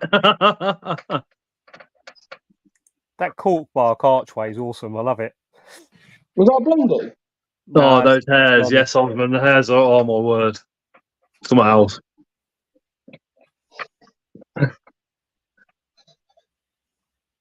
Yeah, she's still not interested Yeah, in food. I tried to feed her once. I've had her since like pretty much my birthday. I've tried to feed her once. It's no point. She's so fat. It's like, but she's not darkened down properly yet. Do you know what I mean? It's like she's still quite light. Until the next mold. So, yeah, you can see though with the Theraphosa, one thing I've noticed is the actual legs. Even like when you sort of look at abdomens and you see how dark they go pre-molt, with the Theraphosas, it seems that their legs go very like brown rather than the abdomen going dark is a better indicator as how soon they're going to molt. Because they come out and they're like a really dark black, aren't they, when they've freshly molted? So this one, she's due a molt.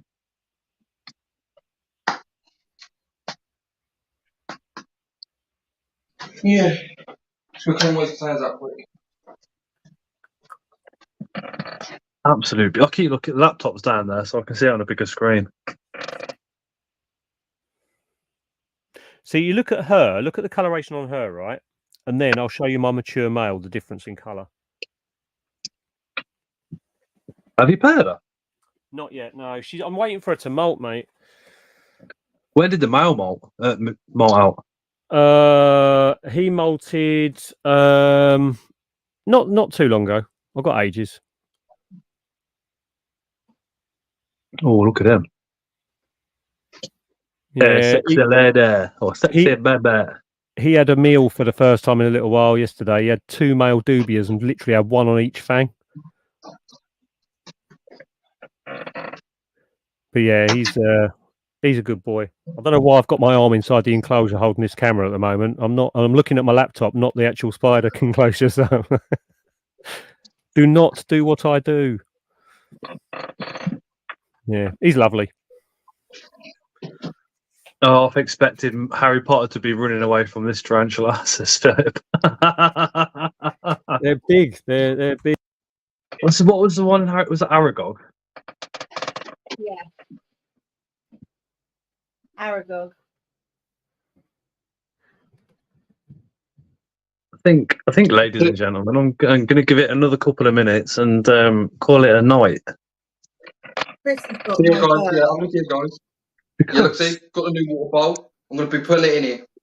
Because I It's got a let new little Noah water last night and the night before decided instead of it being bedtime, it was time for a hyper until 5 o'clock in the morning.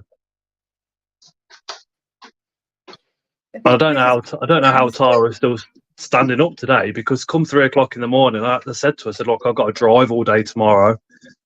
And she went, look, she says, get your head down. I'll watch Noah from now until it's time to get up. Microphone seemed to have unplugged itself halfway through that. I was going to say, no, Pairing Sturmies on Friday. I haven't paired them yet. I was waiting for her to molt.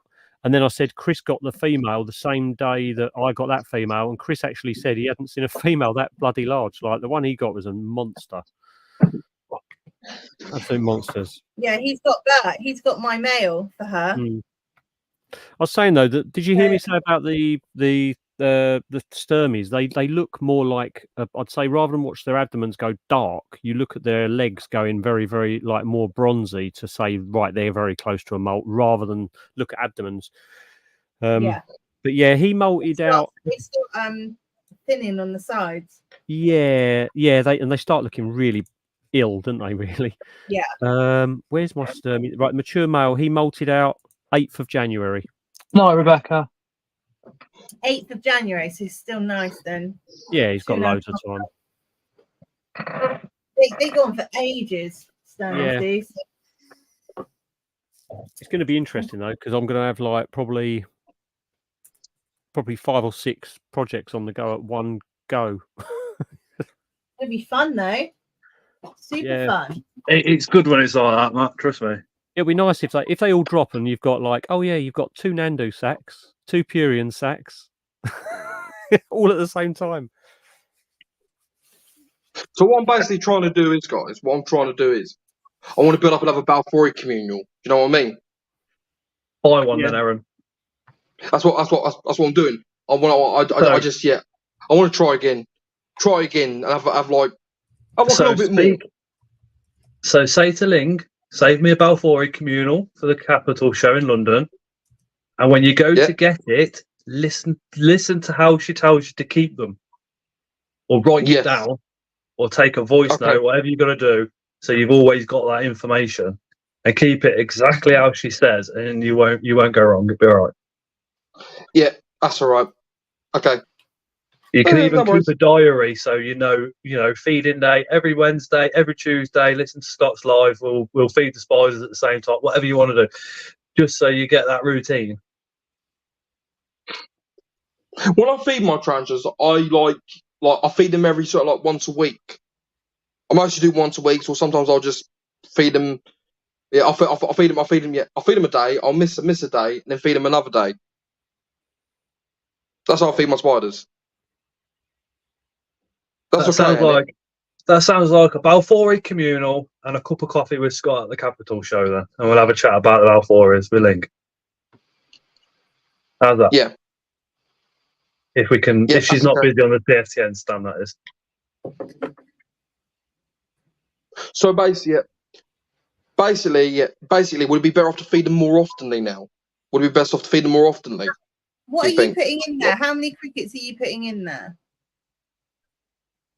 So when I had my other communal, when I had the 3 of them, but now I've only got 2 now. I've seen that juvenile one. I've only got 2 now. Exactly, Osman. Yeah, I do my adults every 2 to 3 weeks though. I would chuck in 4 crickets. I'll just chuck 4 crickets in there. Is that okay? For how many Balfouris? That was the juvenile ones. You know, the ones that are a bit bigger. The juveniles that are together. Those 2. There's 2. I had 3 in there. If you can't remember all my other videos, I had 3. I had 3 of them in there, but I lost one during it died during a molt. Okay. Okay. Yeah, it did die. Link, Yeah. I've just had a message from a subscriber. They said if they put an order in with Creatures from the North, can they collect it on Sunday? If they leave it, put a note in their order and state collection from show, then the note will get picked up. They need to write that as a note that they want it. They want to collect it from the show, though. Is there an option when you check out? No, but if you put a note down, it will be remembered and it will be noted down with a member of staff. Do they get reimbursed postage and packaging there? I'm not too sure how it works. If they put a note when they put their order through, or in fact, actually, don't put the order through. I would contact them and speak to them and ask them if they can do it, and then Brad will then be able to guide them. And I would say that if you're going to do that, your best advice is to phone repeatedly, as many times as possible in as short a space as possible, just to really, really get on the good side. Don't do that. Because don't do that. Do not listen to Ricky. Please. Thank you. So, like I said, yeah, guys, go back to the Balfour thing, yeah. I had 3 of them, lost 1, only got 2 now. So, how many crickets in generally should I feed them? Because I've only got 2. Well, if you've only got 2 Balfours, just put 2 crickets in, 1 each. I'll chuck 2 crickets in there, yeah. Well, I'd feed 1, wait for 1 to eat it, and then feed the other one. That's what I would do. I wouldn't just chuck them in. I would make sure they each got 1 each. The issue with chucking 2 crickets in with 2 spiders is the fact that crickets are predatory as well. Yeah, and if one spider doesn't want to eat, and you've got one spider eating a cricket, the other cricket would quite easily either go and try and have a munch on the spider or the other cricket. So you're best off. I know what you mean, yeah. Personally, in that situation, I would possibly tongue feed each of them myself anyway. Yeah, one at a time. Make sure one of them eats first, and then feed the other one. I get you now. Yeah. So would I be the best bet then? Just tongue feed them. Just give it a try with tongs. No, as in, Night, Helen. So one spider at a time. You've got 2 spiders in there. So get 1 cricket, hold it, and then feed 1 spider.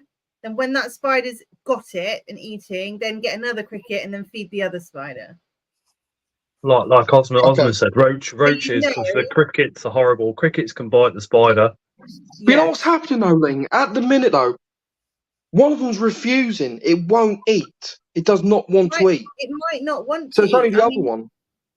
Erin. It might not want to eat though. Yeah. Erin, I've got 2 slings right on my shelf back there. That pot there and that pot there. That spider hasn't eaten in 170 days almost. That spider hasn't eaten in 135 days. Oh, that's not eaten for 100 days. 170 days. They don't always eat. I had a pulcra, a little tiny pulcra sling that didn't eat for 15 months. Really? Yep. You don't base it on the fact that they're just not eating on a weekly basis. There's something wrong. As long as their abdomen is same size or larger than their carapace, they're still very, very full of food. You only worry if it gets down to like half the size of the carapace, really. Yeah. I know what you mean. I understand that. Yeah. But yeah, those 2 up there, that one there is so fat, and I still haven't fed it in like, well, how many months is 170 days? Are you asking me that question? No, I'm not. It was rhetorical. 5.5 months. 5.5 months. It's about 5.5 months for a sling. So yeah, I mean, it's I'm not even bothered because my pulcra It didn't eat in 15 months. It then molted. It then ate for a month. I had 4 feeds, and now it's gone back on a hunger strike again. I've had that spider almost 3 years. Oh yeah, yeah. The point is, don't panic if one of them wants food and the other one doesn't every other week. Yeah. Too many people, unfortunately, what happens is they've kept dogs, they've kept cats, they've kept maybe even things like bearded dragons or something like that for years, and they eat themselves every single day. They know what it's like if they don't eat at breakfast or lunch, and they feel how hungry they are, and they put those sort of thought processes through to keeping inverts. And what you need to do is sort of almost forget the fact that we eat every day, dogs eat every day, cats eat every day. Dogs and cats don't need to eat every day. Humans don't need to. You just feel crap and hungry if you don't. Vic says, does that advice count for scorpions too? What, as far as the food? Feedings, yeah. Mate, I've got a Scorpio palmatus that probably hasn't eaten in. I'm gonna have to have a look when it last ate. My Jedi has at once since the last show, and that's it. Yeah, I picked it up at C's, not this C's a year ago, and it's not eaten since I think September, maybe. But you can see it looks like the only way I can describe it visually for people to understand is it looks like it looks as if you've got someone like I don't know, some really big overweight sumo wrestler trying to fit into a slim small suit of armor where they're busting out all between all their cage bits and all that. Like That's me what getting into a normal size t-shirt. They just hang out, don't they, of their armor? So it's like, yeah, they don't need, they can go without eating for ages. Is that one of Jason's? Jason Buckley Art is in comments now. That's one of his, yeah. Yeah, Okay, Amazing. You've got the Hellraiser. that's cool. just look, the detail is like, and trust me, the phone camera makes it look shit. This is just. Yeah, I do like the new Joker he's done. It's really nice. Oh, I was going to frame it and everything, and I'm like, I keep putting it back in the packaging it came in, going, no, I'm not ready for that. Did I ever tell you about the story of one of my tattooist friends? She Nope. she was like a typical like many girls get unwanted messages and DMs from people and unwanted pictures and stuff. So did man. Yeah, yep. Yes, they do. She decided to take the photographs that she was being sent and put them into a art book, and she was gonna try and publish this book where she had the photo of the phallus and then her drawing interpretation of it and call it a book of dicks from dicks.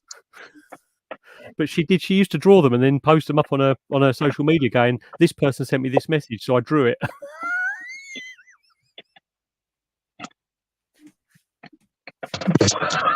What a way to deal with it. Apart from women do it, well, get them and they say, look, I don't want this, fuck off. Blokes tend to not really say anything and just go, that looks nice, or something like that, and carry on. It's yeah. Oh yeah, I do have some bit of sad news though. Another bit of sad news. I did lose a scorpion. It died. Another one died. What was that? But when I was at the show, it was doing all right. But when I brought it home, it was acting a bit weird. It wasn't acting like a normal scorpion. It was just like walking in a bit of kind of a weird way. It was like, like kind of like jolting a bit, like it was jolting. And every time when a cricket kept jumping on it, it was just got scared of it in a way. It was like it was scared of it. And it would take like 10 seconds later for it to eat. It wouldn't grab it straight away. It would take like near enough 10 or something seconds later to eat it. Yeah. So what do you think that is? Oh, no idea. don't know. They all act strange, Aaron. That's for sure. It's hard to tell sometimes.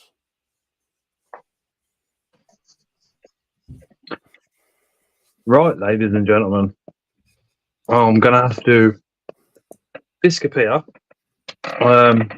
Unfortunately, I've got to get up early for work. I've got one or two things I've got to get done before bed as well. So, Yeah, Helen. as always,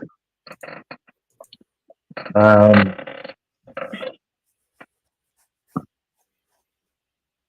got to try and dig the versicolor out tonight, the male, so it's ready for tomorrow night to go back to Luke's.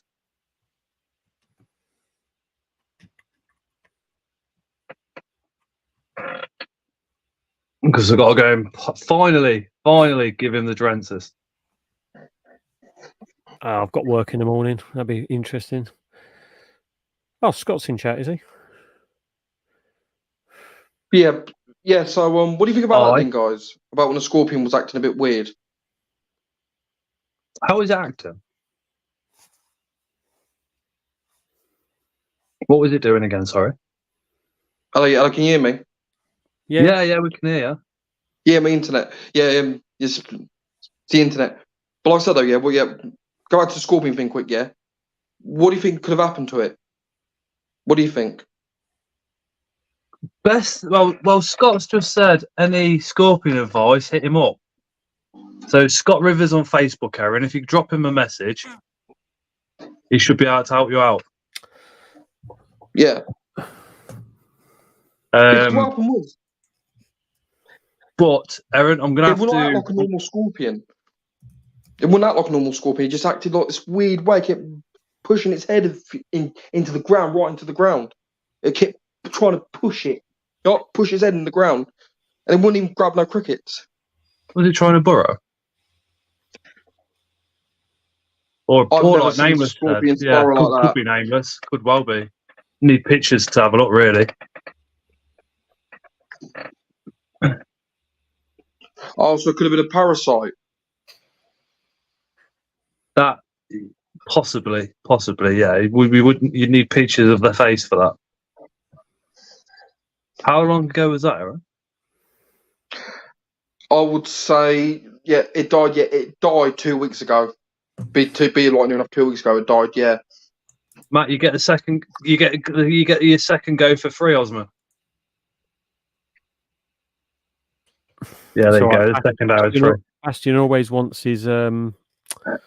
He needs a joke, doesn't he? He always asks me. Second hour. Joke. I reckon Osman should put second minute. Right, I am going to close the stream now. I am absolutely sweating my boobies off, I must admit. Thank you, everybody, for popping along in the comments. I really appreciate it, especially the support tonight after my news from yesterday. Really do appreciate that all. Thank you for everybody that's come up on screen. Before we end the stream, hit Erin up with a subscription. Hit Spiderling up with a subscription. And she might actually post a second video. Fingers crossed. Yeah. And if you subscribe to me, you should already be subscribed to Tarantula Rookie. If not, why not? Pretty much. But thank you, everybody. Hopefully, see you all next week on Tuesday. I've got no idea what I'm going to be doing yet on Tuesday of next week. I ain't thought that far ahead. Got a video coming out on Thursday. Who's live tomorrow, Matt? Is it you or Leo? It'll be me. I'm covering for Leah, so I'll be on live, but I may be about 8:30. Hey, on the phone. Thursday's my live is Thursday. I have it every Thursday, don't I? Normally, that's what I normally do. Have it. So we've got a live on Matt's channel tomorrow on Tarantula Rookie's channel. That's what time's that starting, Matt? Probably 8:30 because I'm working a 12-hour shift before that. So 8:30.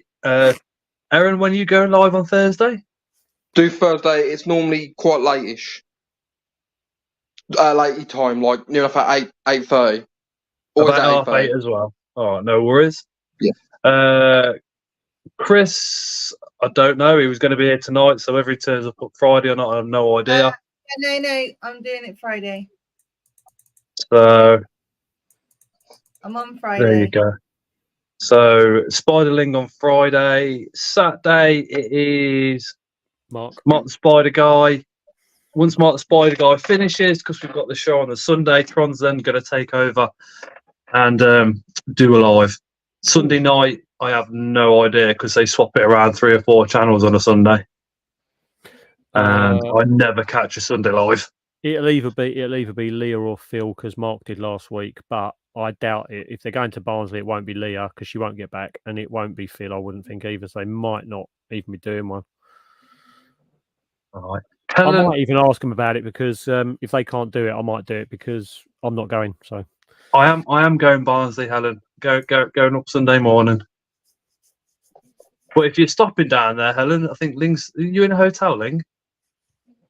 What in For Barnsley. Some of them are going to be in a hotel. Some of them are just going to, because like Steve lives next to it, doesn't he? And so does Tim. Where are you staying? I don't know. They don't tell us until like the day. Tim shed. Oh, so, but you'll be up there the night before anyway, won't you? Yeah, they'll be. Yeah, but I don't know what they're doing. You doing the drive all in one hit? It's literally what it was like at Sea Scott, where we got told nothing. We just had to follow the herd. Like literally, had no idea. From the moment Tim asked me to give us a hand, I knew that we were staying in Seas, the hotel. That's it. Yeah, that's it. That's all we knew, though. And that was it. And turned up. We was like, I will be at Capital Show. I'm going to be at London Capital. I will be at Capital. I'm definitely going to be going. I can't wait. From what I know, turned up, and then at the next show, Tim kicked Rad's ass. And that was that. They're just so funny, aren't they? Because they're just so manly. None of them plan anything. None of them like know anything. You know, it's just Rad, and he's just. I want to sell spiders, and that's it. Yeah, that's it. Scott? Like, I didn't even get told Yes, a room Sarah? number. Are you still going to Capital? You still doing Capital? Yes, Aaron. Are you still going to Capital? Yeah. Okay. Yeah. That's all right. Yeah. That's okay, dude. Yeah, I'm going Capital. That's all right. Yeah. Obviously, Matt No, I was ain't just going. thinking if You're not going Helen's now, up on mate, Barnsley the night before, at least she can message you if you're going out somewhere. So yeah, Matt. Yeah, Matt. Are you still going or no? I'm not sure yet. I should be. That's okay. It's all right. It's all right, mate. Yeah.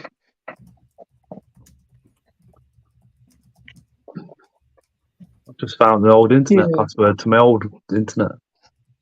The one you upgraded from because you couldn't find the password. It was just rubbish. Virgin from, I don't know, 2 years ago.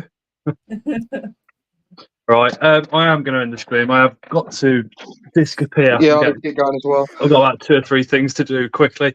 Again, thank you everybody for coming along, saying hello and chatting in the comments. Really do appreciate it. I don't think I've missed any questions or anything tonight. If I did, I do apologise. Forgive me, I'm old. Osman, Great I'll put excuse for your everything, isn't it? message out on the WhatsApps, mate. Oh, Ling, Helen's at the Premier Inn Saturday night. Yeah, I just follow the men, I'm afraid. Yeah. I just have to follow the men. Is Hannah staying in a hotel or? No idea. Maybe. Then, is she going? Banana? Hannah. I don't know. I'll have to ask her. Helen, drop Hannah a message and Helen and Ling a message. Yeah, message Hannah. No, Bubbick, thank you, dude, or do that. Appreciate you coming up, man. Or madam. But we shall see you all later. Night, everyone. Night. Guys, sorry. Before you end it quick. She wants to say hello quick. Hello, Kat. All right, night, everybody. Take care. See you later. Bye. See you later, guys. See you later, everybody. Good night.